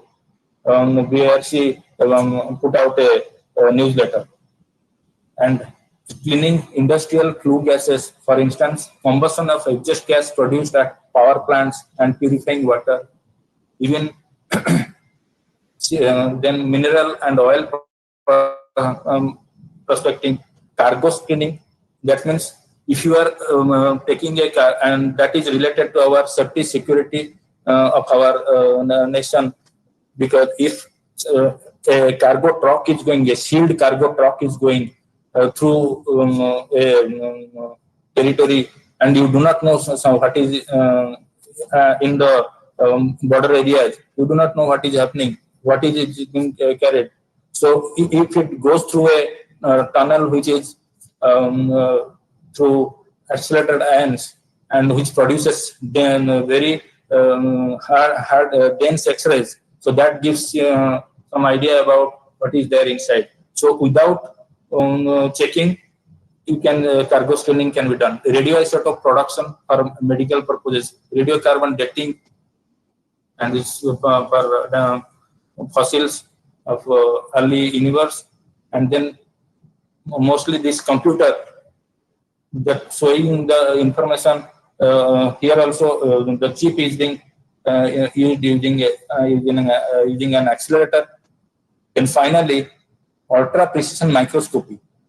That is the microscopy done by the discovery was done by Singapore group, helium ion microscope by Mark Bridge and all. So some way they are better than TEM, transmission electron microscopy. So it has been segmented further: medicine, industry, and science. In medicine, radioactive isotope production for diagnostics and therapy, X-ray diagnostics, X-ray and electron therapy, charge particle therapy. Then in industry, it is welding, X-ray diagnostics, ion implantations, and in ion implantations, in semiconductors, surface hardening, and material analysis, which gives structures, compositions, defects, and a lot of other things. In material modifications, micro machining, then security defense. And in science, it is mostly for nuclear physics, particle physics, condensed matter, material biochemistry, and archaeology. So in material characterization, generally we go for Rutherford backscattering spectrometry, particle-induced PIXI, particle-induced X-ray emission for trace analysis, NRA, nuclear reaction analysis. These are the areas where I have worked. These are my research area. So mostly I do implantation or ion beam modifications and try to see the various properties using other physical characterization methods. So, but ion is being used as a probe and for material probe to study the defects, dislocations, crystal quality, crystal structure, and elastic strain and elastic site locations. So some of the some accelerator applications we can see for the therapeutic use. These are being the first one was, yes, this facility was first used in Italy. I'm just going a little bit further. So this is the 3D real-time IR optical tracking system where the patient is lying on that patient positioning system bed, and everything is remotely controlled. And the gantry is here. Gantry means the source where the ion source is falling, and everything has to be given through a computer aided software and precisely at and it is not going to affect the other organs, only the precisely the place of infection or the place where it is affected by cancer. So then there are spallation for neutron reactions. Neutron generation is because neutron is reactors are very much useful, but though it is useful to work at that place is also very hazardous. You have to be extremely careful to work in neutron reactors, and those are being used for irradiation purposes and various for for nuclear reactors. And then ion implantation, you can see this schematic of ion source where the ion are being implanted. That means buried inside a silicon wafer. Even ions starting from proton to all the almost every ions in the periodic table. From here, hydrogen, helium, gold, silver, copper, iron, everything, including silicon itself. So, and you can see the difference in their physical properties. So those are being used for flat panel display, high density electronics, etc. And synchrotrons are generally circular electrons traveling in very, very high energy of the order of GeV, giga electron volt energy. And when electrons rotate at that high energy, in the tangential direction, there will be photons will be coming out, high intense beams, photon beams, and they are being used for high intensity X-ray photons. They come out, and they are so useful because to study the structure of matter and some cracks which are there in a very good quality steel being used for rockets, propellers, and many high-speed trains. So to study those things also, in the industry people, they take one beam line. So these are, if you see the circle one, this is the synchrotron light source. It has 4 beam lines. It's a schematic one, and obviously microscopic. And and you can see in this particular, there is another schematic where large hadron collider in the sun, where you can see. I can just go skip and go to one particular place. This is the aerial view of the Large Hadron Collider in Geneva, where the Higgs boson has been discovered in recent past. And this particular ring, it is only drawn over the city. It's a boundary between France and Switzerland. It is situated on the border of Switzerland and France, below 500 feet below the ground, and a 27-kilometer ring perimeter. So people are working in this. There is a small ring, and there are 2 large rings. And what the small ring is a small synchrotron, and then the large rings are also. These are called circular accelerators. 2 types of accelerators are there.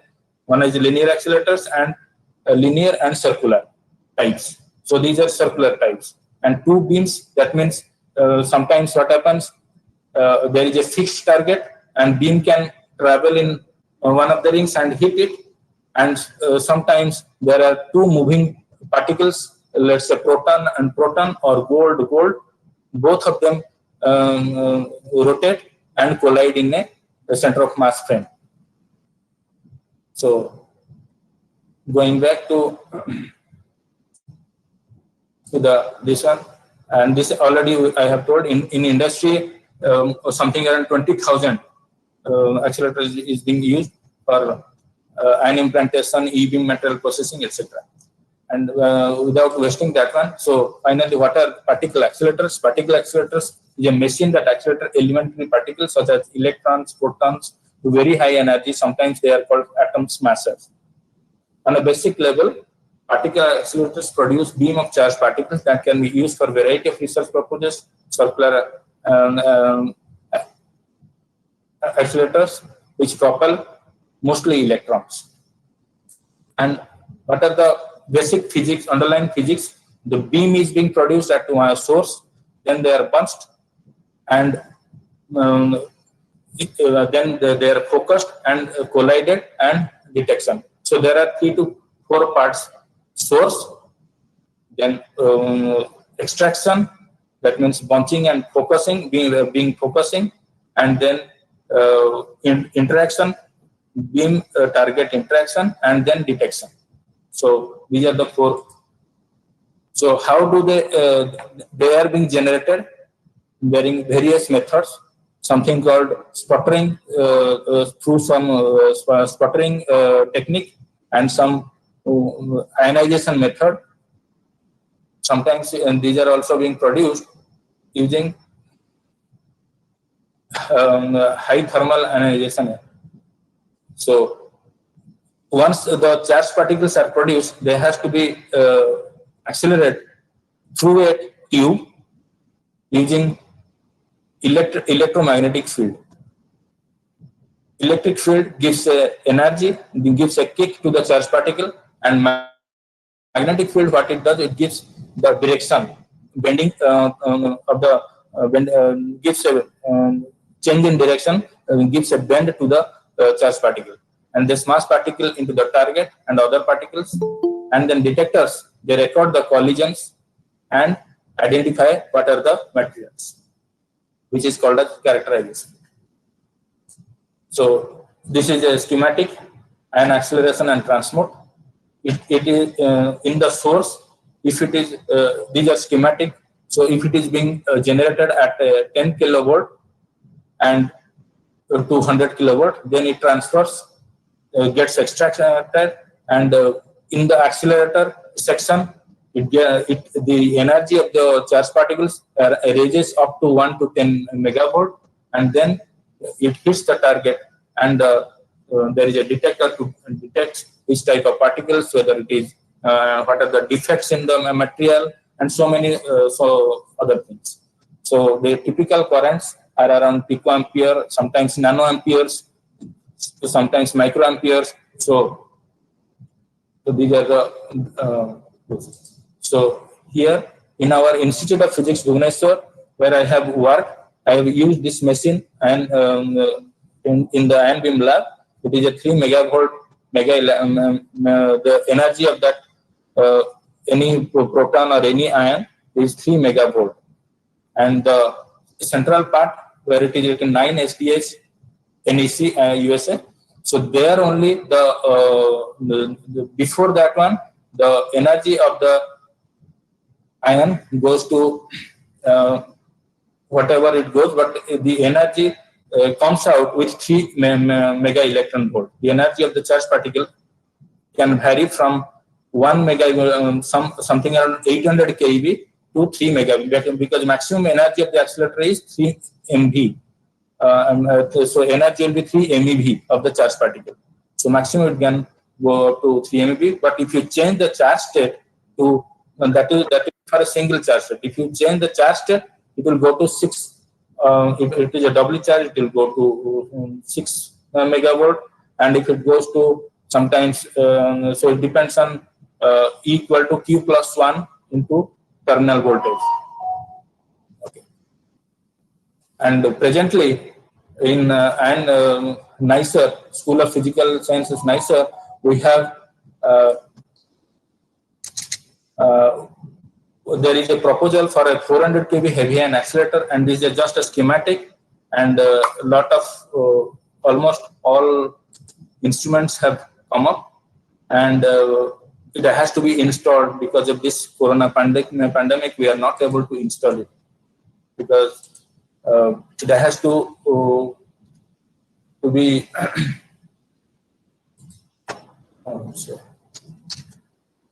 so it has not yet been installed, and it has to be installed in recent future. And if you can, there is a schematic showing how a positively charged particle produced and or a negatively charged ions they produced, and this is a tandem accelerator where the negative ions goes. At the center, there is a stripping mechanism where it strips out the electrons, extra electrons, and then the ion becomes positively charged and gets another kick and goes to the target chamber. So then how a synchrotron looks like. Synchrotron is also like this. The number one position is the source, and the injection. At that place, the ions are being produced, or electrons, or protons, or whatever ions, charged particles. They are injected into the ring. The two is the drift tube that is all along in the perimeter. It is present, and the tube, the ion, charged ion, it passes through that drift tube, and the drift tube is in vacuum, so that it will the ion will not be obstructed. So, and three, these are the electric and magnetic, electrostatic and electric and magnetic fields. Stirrers, magnetic stirrers are there, and 3 and 4, and there it goes, and at fifth, that is the target. So here it collides with the material, or whatever you want to modify the system or to detect, and then sixth is the detector. So what is the goal of the oscillator? They produce beams of particles, particularly electrons, light ions, heavy ions, secondaries also. Then they are produced in a continuous flow from direct current source, or bunches, or in a pulse tube. So sometimes these ions are can also be used as a probe, like, and generally in accelerator physicists they give a ornamental thing, that accelerator as a probe. So in quantum mechanics, we know de Broglie wavelength lambda equal to Planck's constant by momentum. So since you are why we are using this one, because to see the things in atomic resolution, that means you have to either go to electron or an ion, and so, and when the electrons and ions, they move at very high velocity, then what happens? It goes to relativistic. It obeys sometimes it obeys a relativistic mechanism, and sometimes if it is the energy is very less, something of the order of keV, kilo electron volt range, then it will be non-relativistic. But generally in GeV and the TeV range, where the CERN and Large Hadron Collider people, researchers, they work, that goes in relativistic mechanism is being considered. Relativistic mechanics is being considered. So, and this is the biggest electron microscope which is available in DESY, Germany, which is also a kind of circular accelerator, and it is really in use. And why we are? What is the basic difference between different types of probes, whether it is proton or electron or positron, protons or neutrons? You can see this is a material of different color. It is showing the different strips are innermost layers, and the last one, the blue color, is outermost layer. Madam, I am audible and is it visible? Yes, sir. Okay. So the muons, if you can see the muons, they pass through the full material, because even cosmic muons are there daily. Billions of muons are passing through our body, even through our whole earth. So that's why it's a complete straight line. But if you see the proton and electron, if you see the electron, when it enters into the material, and you see there are some branching is there. That means electron interacts with various atoms and on its way, and gets cascades. Various defects is being produced, interstitials are produced. But if you see the proton comparison, I am just comparing electron with the proton. You can see the proton swift passes through two layers, and it reaches at the end of range. That is, the defects or the cascades are produced at the end of range. And the neutrons are also more or less like similar. So electrons have nearby surface. There is very straggling is more. Even those technical terms, and straggling means broadening of the cascades are produced nearer to the surface, whereas in protons, cascades are not produced nearer to the surface. So exactly pinpointedly, wherever you want to place the ions or implant the ions, you can place at particular position. So that's what from this slide is the takeaway from this slide. Then this very I want to skip this one because we are using generally basic units like electron volts, keV means 10 to the power 3, MeV 10 to the power 6, GeV 10 to the power 9, and mostly these are being used in relativistic mechanics. So how this relativistic equations you must be knowing. So how a particle, when it goes to very high energy, that means it acquires a very high velocity nearer to the speed of light, and when it attains the speed nearer to the speed of light, then the relativistic mechanism takes place.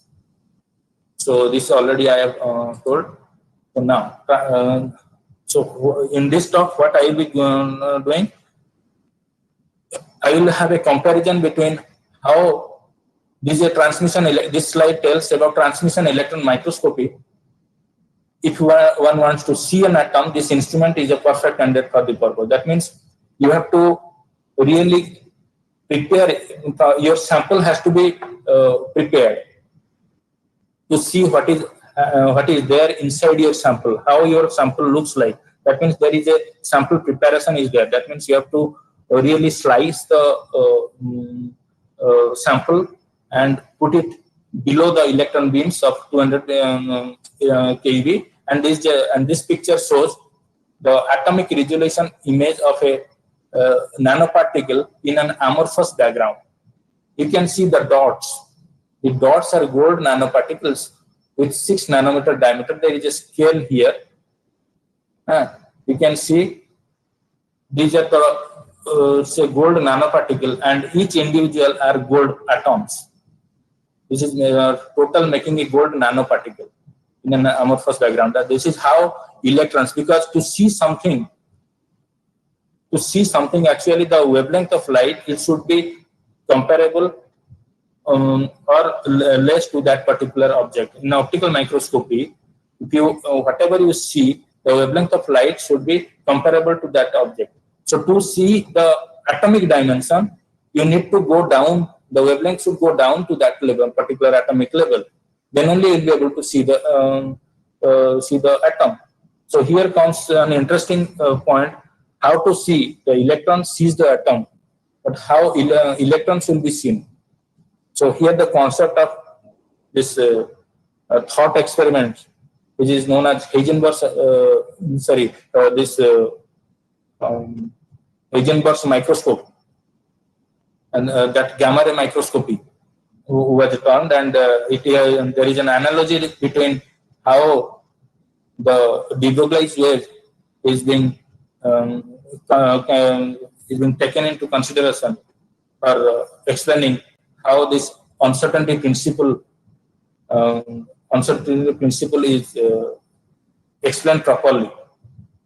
But there is an analogy with optics as well as Heisenberg's de Broglie hypothesis or de Broglie law, and to counter Heisenberg's uncertainty principle. Means if you want to measure electron through electron, the moment you try to see that electron, position is if you see the electron, that means position is fixed, and the moment you want to see that one, what momentum is not, that electron has moved to a certain other distance.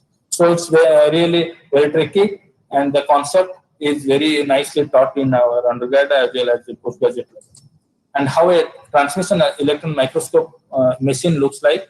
So it was this is the transmission electron microscope, and it was discovered in 1932 by Ruska.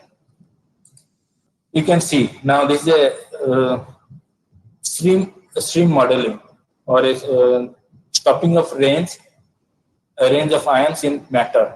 It's a stream which can show that how electron, you can see, and this particular thing is the earlier one was a transmission electron microscopy, and this is a helium ion microscope. So this is the schematic of helium ion microscopy. You can see the difference of that. You see this 5 kV, the red color one, the first one 5 kV. There is the case of helium in 5 kV, 10 kV, 30 kV, and 100 kV. There is a gradual increase in energy of the helium ions. And since the energy is very less, so the helium creates damages or the forms cascades just nearer to the surface. 0 angstrom is written. That is the target depth in the Y downward. And if you increase the energy, you can see the longitudinal, the 100 kV, you can see there is a very narrow from the surface, and then at the end of range, that is around 700 nanometer, there is a cascades are formed. So with increasing energy, the penetration depth increases, and the localized defects are produced at the end of range. So before going to other slide, this is an accelerator. This is a list of accelerators in our country. So many are there, and out of that, one is there in IOP. One cyclotron is there in variable energy cyclotron center at Calcutta, and 14 MeV electron in TIFR BRC, and 15 MeV is there. So particularly TIFR and IUSC, they are doing TIFR. They do something on nuclear structure research, whereas in IUSC they are doing something called swift heavy ion research. So one more thing. So this before going to the before going to the other slides, so fast accelerator, one can understand. So J.J. Thomson in around 1880, he discovered the electron, something around 120 years before, around 1880, and at that moment, even he told these are something called beta rays and negative rays, but nobody was there to help him. How he could get it, but nobody was there. He was alone in the lab, and now after hundreds years after, you can see whatever we see, whatever everything is the controlling the motion of electrons, the electromagnetic everything. Whether you smile, whether see, and whatever you do, everywhere the movement of electrons, even in the transistors, and everywhere the motion of electrons plays a typical role. So, and this particular slide tells about the chronology of how this X-ray productions. This is also a kind of accelerator where you are using 60 kV voltage potential difference between one cathode and one anode. When Röntgen was doing, he took something tungsten and he tried to find out some X-rays, and he was studying something else. Actually, he didn't know that somehow his fiancée came to his lab and was standing, and the rays were passing through her hand.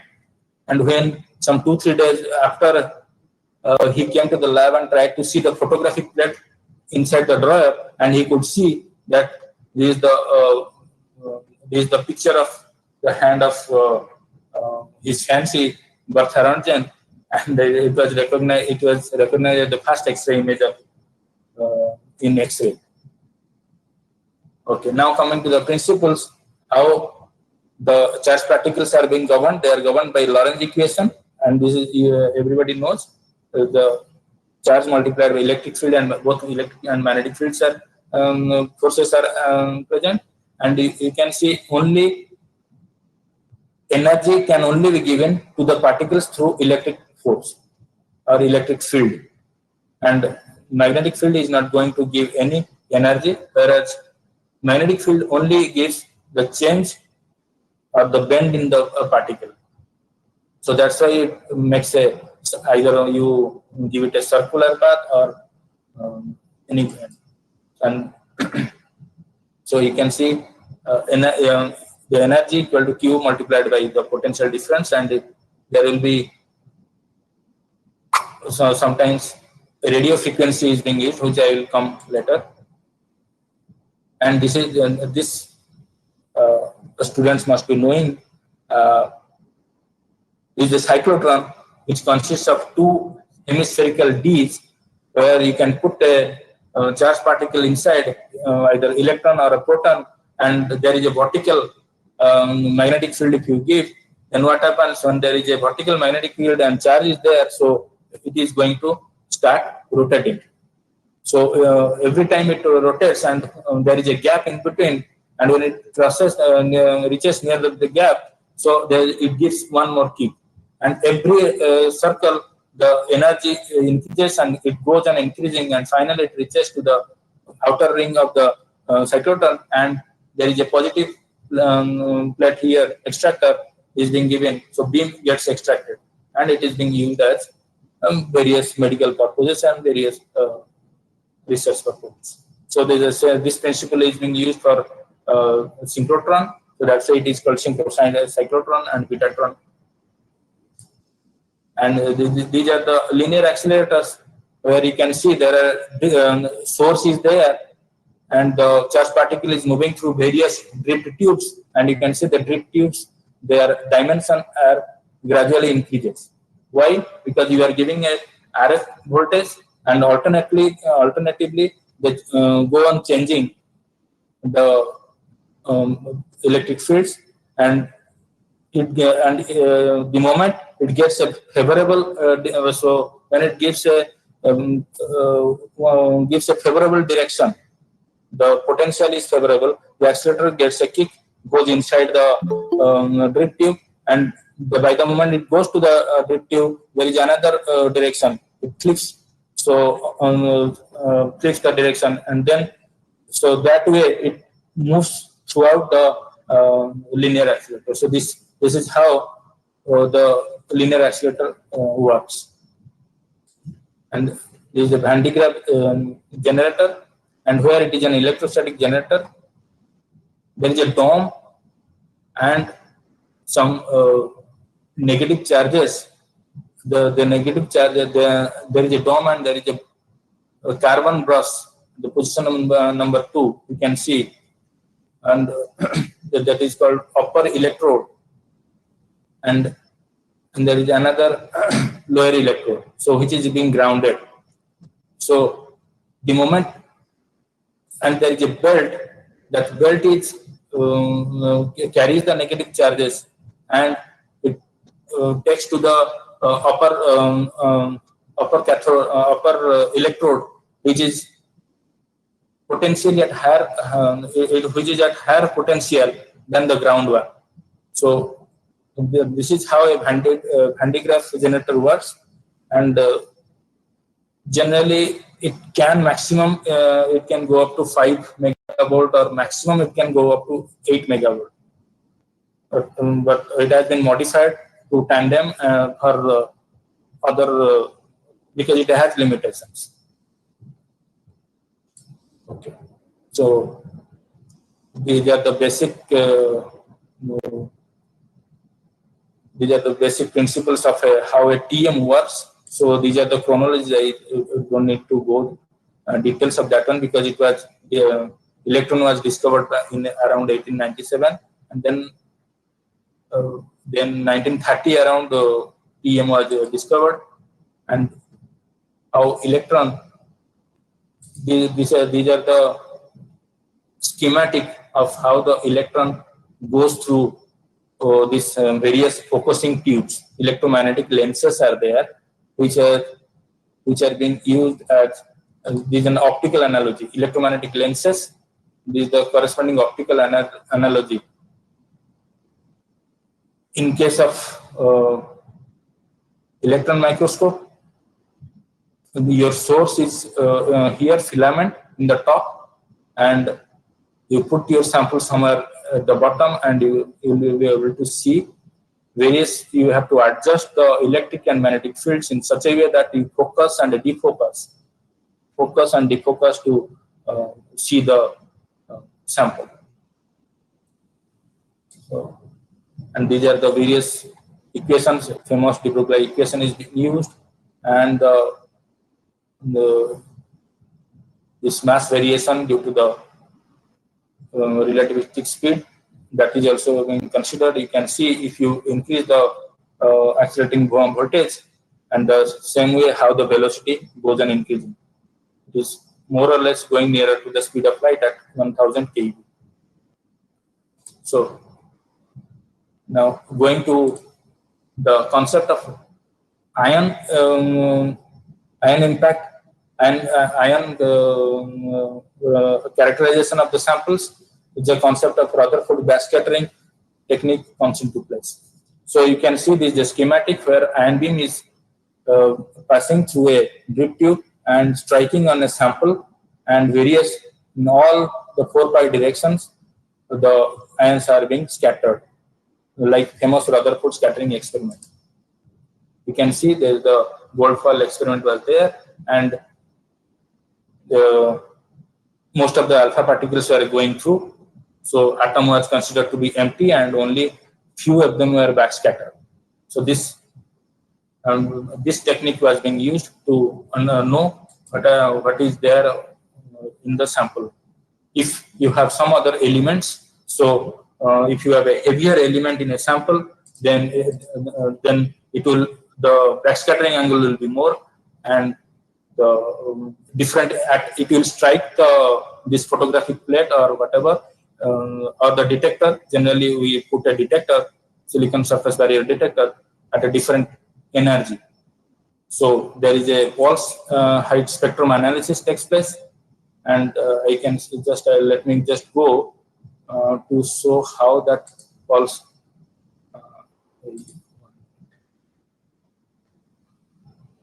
I can just go a little bit further to show how. Yes. You can see the in this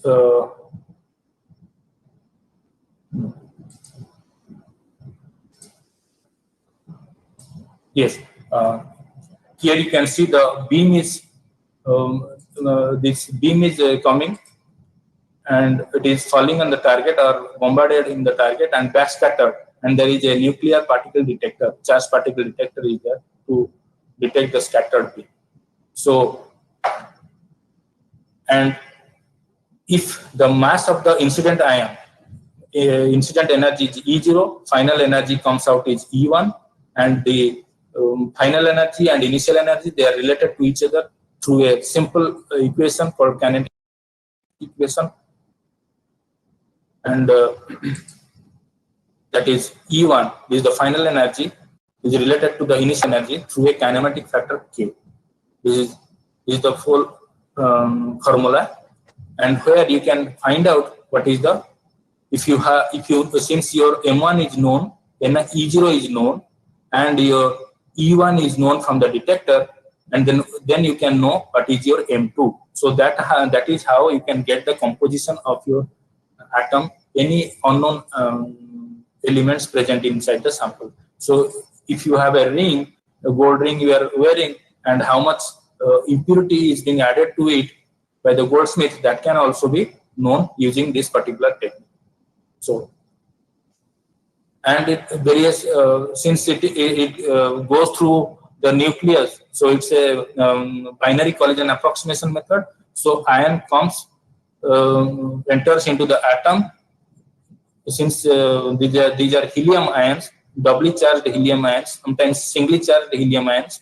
So these are positive charges. So, and the nucleus being the abundant of positively charged protons, so it gets deflected, and from there you can get a scattering cross section, and which is having this kind of formula, which you have already, you might have derived this one in your course, in your undergraduate course, where Z1, Z2, and the energy, and you can see the scattering cross section is dependent on the square of the incident energy. If you have a large E for good mass resolution, if you have a very large energy, incident beam energy, then you have resolution is better, much better. But still there are some restrictions. So it can probe even all the high Z materials but probing light jet materials using helium. Let's say if you want to detect a lithium through helium, so it will be really difficult because the helium is mass 4 and lithium is mass 5, or lithium is 3 and it is 2 atomic mass. Sorry, this atomic number is helium 2 and lithium atomic number is like 3. So it will be very difficult to probe that one. So to probe that this kind of things, we need to go for a nuclear reaction method that is called nuclear reaction analysis. So, and while doing this one, when the charged particle enters inside the matter, it continuously loses energy at each layer, and finally it loses in such a way that it has to retract back. So it gets kicked out, or so particle enters and gets reflected from some atom, some place, and comes out with an energy E1. So the delta E, the difference between the initial and final energy, is the energy lost inside the atom. From that energy loss, we can get the thickness of the sample, and that is being related to a formula to give the thickness of the sample. So that way, without any destructing the sample, if you want to really coat some 5 nanometer or 10 nanometer of gold on silicon or silicon carbide, you can really measure how much is the thickness you have deposited without destructing that one. In transmission electron microscopy, you have to really cut the sample. That is a destructive process. Whereas here, you just put the sample and you get the information how much is the thickness of the sample. And the kind of energy loss it takes place. So there are two types of energy losses that take place. These are the very intricate details of the energy loss. One is called the nuclear energy loss. The other is electronic energy loss. And nuclear energy loss, you can see the dotted line is the nuclear energy loss. And it is very, very less. At lower energy, the nuclear energy loss dominates, whereas electronic energy loss dominates at the higher energy. If you increase the beam energy, the electronic energy, so first the electrons will be interacted among each other, like Swift heavy ion used in IUSC New Delhi. So now everything is done. Now how does the spectrum look like? If you are putting here, as for example, there is a silicon sample. On silicon, you have a nickel coated here. With the zigzag line, you can see the incident energy E0 and the coming out the arrow marks are the backscattered energy. So if you plot that one in the x-axis in energy as well as depth, and in y-axis the scattering yield, you can see there is a finite strip of nickel nicely plotted in a x-axis with its yield in the y-axis, and at a larger depth, in a larger depth, you can see it is silicon, and there is a something called calibration, and here it is identified that nickel is being deposited on silicon sample of this much quantity. So quantification is done. So then for composition, you really need. So if you consider something called silicon, you consider another kind of sample.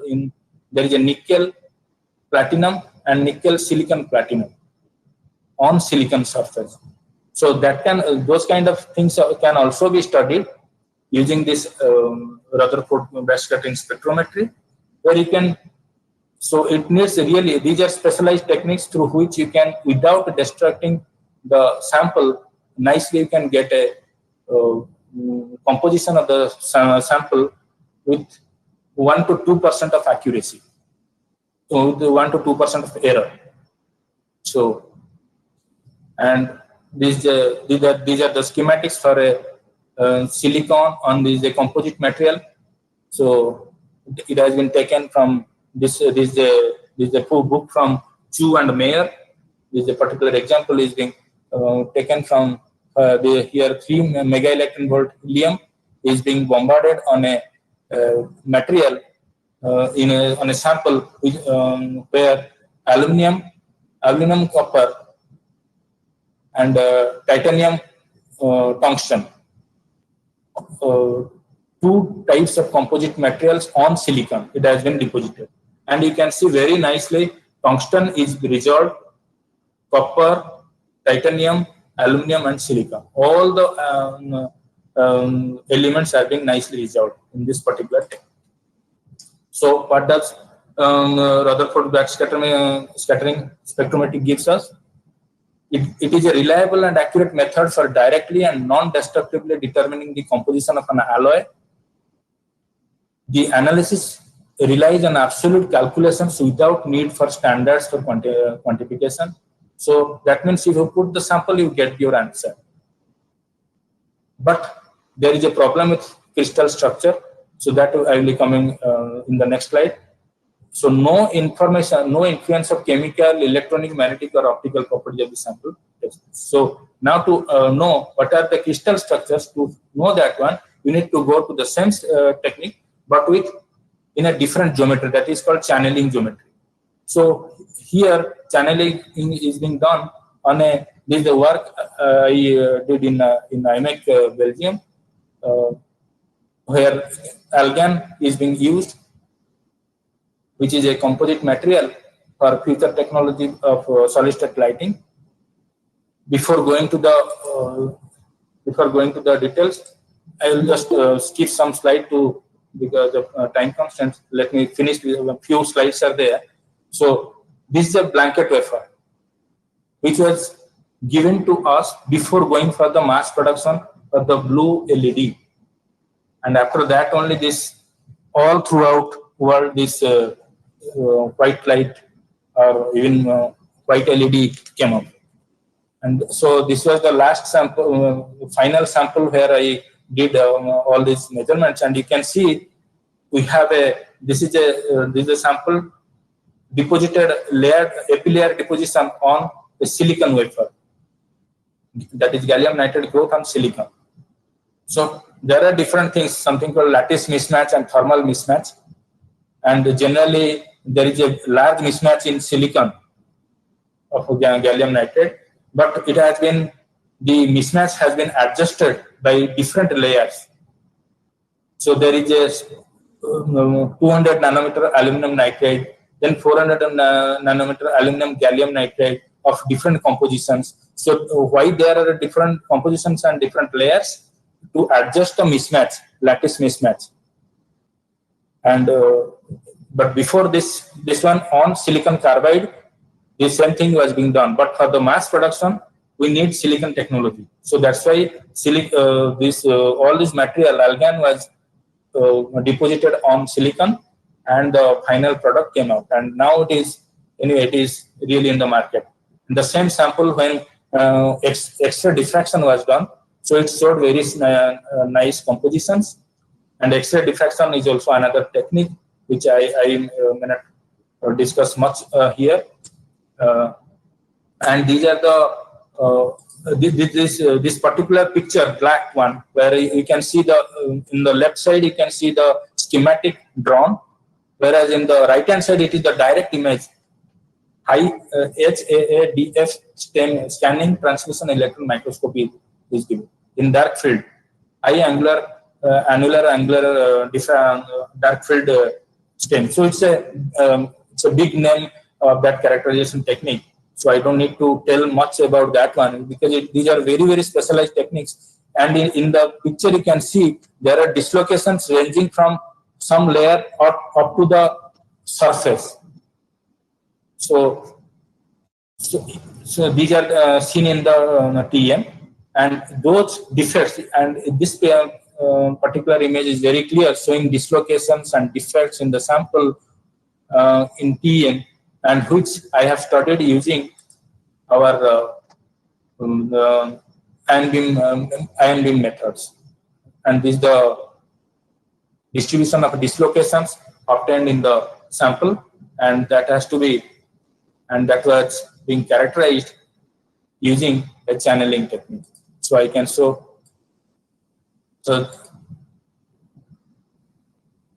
So how the defect density is being calculated. The defect density is calculated using all these formulas. And now you can see what is channeling spectroscopy. The beam is coming, high energetic beams comes all the way from the right. And if you see the top right corner image schematic of that sample, we cannot rotate the beam along these are the various red dots are there. They are nicely aligned, but you cannot rotate the beam because the source is fixed. So you have to rotate the sample in various orientations. There are 3 pictures. Madam, the time is how much I have left? Sir, you can take 5 to 10 minutes more. Yeah. Within 5 to 10 minutes, I will be finished. Okay. So in the 3 pictures, you can see there are the 3 different orientations. One is called random orientation. So you can see the atoms. Really, it is blocking the beam. But if you orient the sample in another orientation, that is called planar arrangement of atoms can be seen. If you that means the helium ions will be passing through the planes of the crystal. This is the crystal structure of a silicon, and you can see since the beams will be passing, the helium beams will be passing through these planes, so the backscattering yield will be reducing. Okay, so but if you go to the third image, which is called axial, if the sample is oriented in such a way that you can see the hexagonal vacant spaces. That means most of the helium ions which are going inside, which are going as projectiles into the silicon atom, they are just passing through. Very few which are just on the surface, on the face. So helium ions will be backscattered from that one. So then yield further reduces. So how the Paul side spectrum looks like, you can see in the spectrum. The continuous line is the bulk crystal, that means in the random orientation, and in the you can see the yield drastically reduces to 97 to 98%. So in this case, that means there is a small hump here at where the edge of the silicon is written, or E1 is written. That is the energy. So here you can see the beam is giving chi minimum, that is the minimum yield, that is called chi minimum. There is a nomenclature. If it is 2 to 4%, that means it is perfectly crystal, and if the chi minimum is 100%, then that means fully damaged crystal. So that's what. So here are the schematics through which you can see how the random orientation to different planar orientation. If you see the top left corner of the picture, you can see various solid lines are there. These are the schematic. You can see how that means the crystal or the sample is rotated towards the axial position, and finally it becomes almost zero yield in the last one. And if you there is a that means it gives a very small angle where you can see the crystal defects. If anything is there in between, if you find out something in between this hexagonal thing, that means there is a defect sitting in there in the sample. And if a defect is there at the interstitial or the substitutional sites, then beam goes and hits there and comes back and gives you the information. Yes, if a gold ion is sitting in between this hexagonal thing, that means it is going to give you information about that the gold impurity is residing. So that's how it gives you the crystalline quality and the defect density, and also the lattice strength. So this is the formula. So to explain this formula, it will take another 20-30 minutes. So I will be I'll be only explaining this particular graph where it tells if you plot energy in the x-axis at a variable energy, and there is a de-channeling factor. That means the ions will be de-channeled. If there is something on the way, it gets a de-channeled. So it depends on energy in such a way that if it is energy to the power -1 or -2, that means you can, if it follows this score in the bottom one, then you can say that point scattering centers are there. Interstitial atoms, amorphous clusters, and point scattering centers are there. If it goes as e to the power 0, that means stacking faults are there. So these are different types of dislocations and defects in a crystalline material. So those are studied in in the undergraduate level. And dislocation lines I can show this one. You can see the dislocation lines, the gray picture in the bottom. So these are the dislocation lines. So here we have calculated and dislocation lines goes as square root e to the 1/2. And the actual experiment is done on gallium nitride algan, and we have found out the minimum it is around 1.28%. And since it has two different axes, so because it has a fourth axis, C axis, so that gives 9.2%. And from there, we have found out that it goes nearly as e to the power half.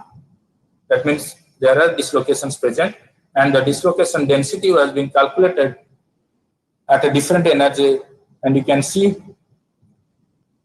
10 to the 14, 10 to the 9 dislocations lines per centimeter square was found out, and there is a nice comparison between two different techniques to know one particular entity, and it matches with 10 to 15% error. So, and this was being and also elastic strain also could be calculated. We can find out this is error of the order of 0.28% to 0.35%.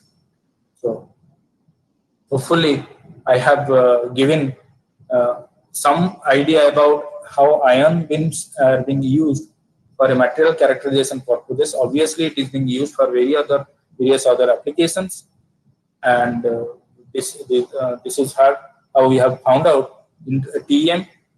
This is something at 1.4 to 10⁵, and in RBS channeling we get 2.3 to 10⁵. So more or less of the same order.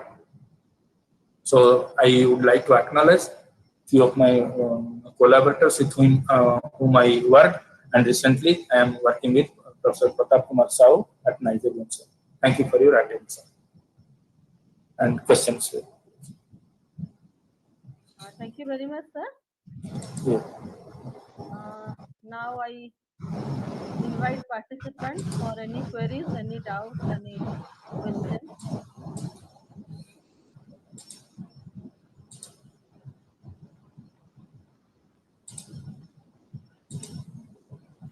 So good afternoon, sir. Yes. Sir, the talk was really very nice and it covers a large area of physics. So thank you very much, sir. Sir, I have some fundamental questions. Yes. Sir, actually the particles are so small, but the accelerator size is very large. Yeah. Why it is so? See, there is an interesting proverb. If you want to see large objects, your instruments are becomes small. But if you want to see very, very small, then the instrument has to be really large. So forget about electrons. If you want to see neutrinos, so something called the Super Kamiokande laboratory in Japan, it's a huge one. It is the largest eye on the surface of Earth to see neutrons. Okay. So, neutrinos. Neutrinos. Sir, actually, I have doubt on neutrinos also. So, actually, they have no charge and negligible mass. So, how we can detect it in an accelerator? No, it is not in accelerator. It is a Super Kamiokande observatory. Okay. So, because neutrinos are chargeless, massless particles. Yes. And so, for detecting that one, it needs a lot of other techniques.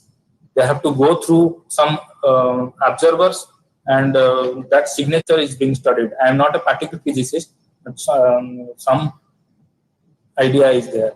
Okay. Thank you, sir.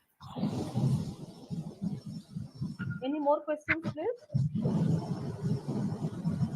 Sir, how will laser plasma accelerator works? Ledger plasma. Yes, sir. Plasma accelerators, plasmatron accelerators are there because you can produce plasma in a chamber. And what are plasmas? Plasmas are really very thermally. These are, there are various ways you can really ionize various gases to produce plasma, and then that plasma you can extract. So through laser also you can create plasma. And once plasma is being created, you can extract that one. So there are certain plasmatron sources are also there. Various ion sources. I have not gone details into ion sources. We generally in IOP, and here recently, which we are going to install, it's a cold cathode ion we are doing. But earlier we are using source of negative ion by cesium sputtering and alpha trust source directly. Helium gases are being, helium plasma is being created through radio frequency. So we give a 75 kV alternating potential to generate, to give enough energy so that helium gets highly excited and it produces helium plasma.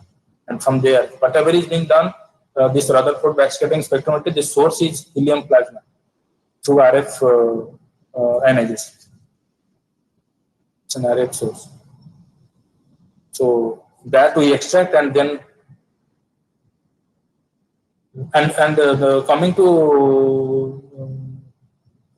earlier Sunita Mahanti question, that a small charge particle and why you are needing a big accelerator. Actually, if you see 1 electron volt energy, and 1 electron volt energy actually, if you see it, that is how much? It is only in terms of joule is 1.6 in 10 - 19 joule. But the temperature, if you consider temperature, it is something around, if you convert it to temperature, it is 11,600, which is the temperature on the surface of the sun. And to accelerate that one, you really you need high voltage electroplates, and it needs with a small plate there is something called at 10 kilovolt, something called breakdown in air, voltage breakdown. So it has to be made inside a drip tube, and the drip tube of the size something around diameter is something around 30 to 40 centimeters, and the electrode plates are because you have to give very 75 to 80 kilovolt to really extract the ions. So the instrument has to be bigger to really extract even the small electrons to protons or gold ions in LHC or general accelerators. Yeah.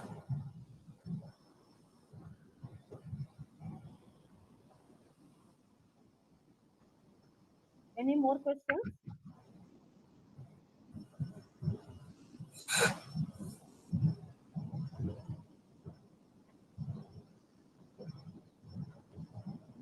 Anyone else want to ask any question?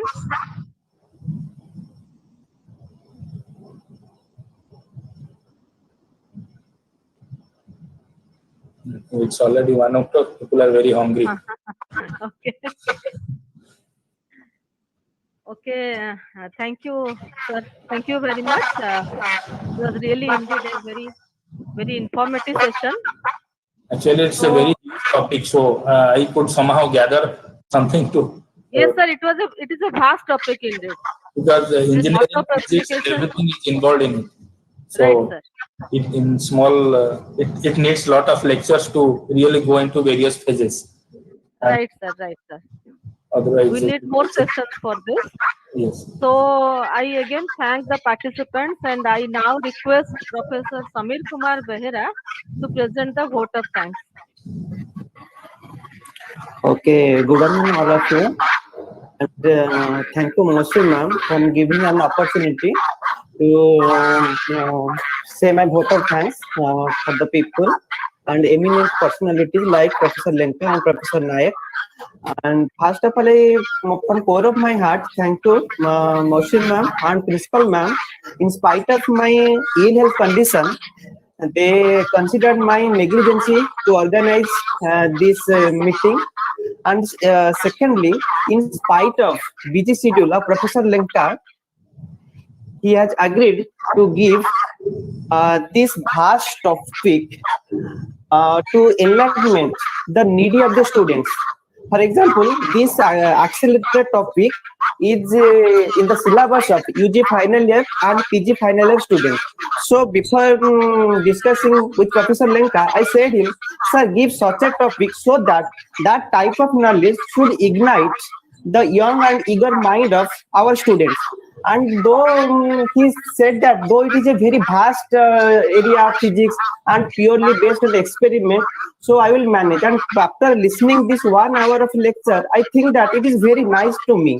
For example, another two things I will say: the way now we are organizing all the virtual mode of teaching, that means by the help of internet and the world wide web, both are created and built in the lab of sun by Teams Berners-Lee, and it is not patented. Due to this, we are nowadays able to organize in the free of cost, and that is the very beauty of this particular accelerator. And it is a nice start. And from on behalf of our department and colleagues and principal, I thank you all, Professor Lemka. And from personal point of view, I also thank you, sir, for giving me the opportunity to give a vote of thanks. Thank you so much, sir. Thank you.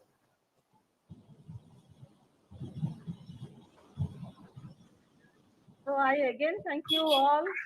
Thank all our esteemed professors, all the teachers, researchers, all student friends, and it's really a wonderful experience to be assembled here on the virtual platform.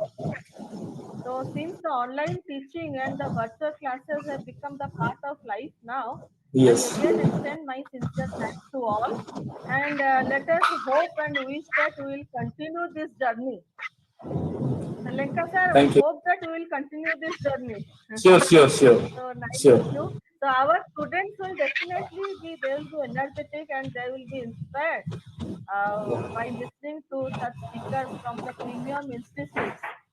So again, I thank you all. I request the participants to fill up the feedback form, which I have submitted, I have shared in the group. So, but still, if anyone is facing any doubt or any problem, they may write in the group. So, shall we, I will discuss the question now, sir. Thank you, madam. Okay, sir. Thank you all. And this webinar comes to an end. Thanks. God bless you all.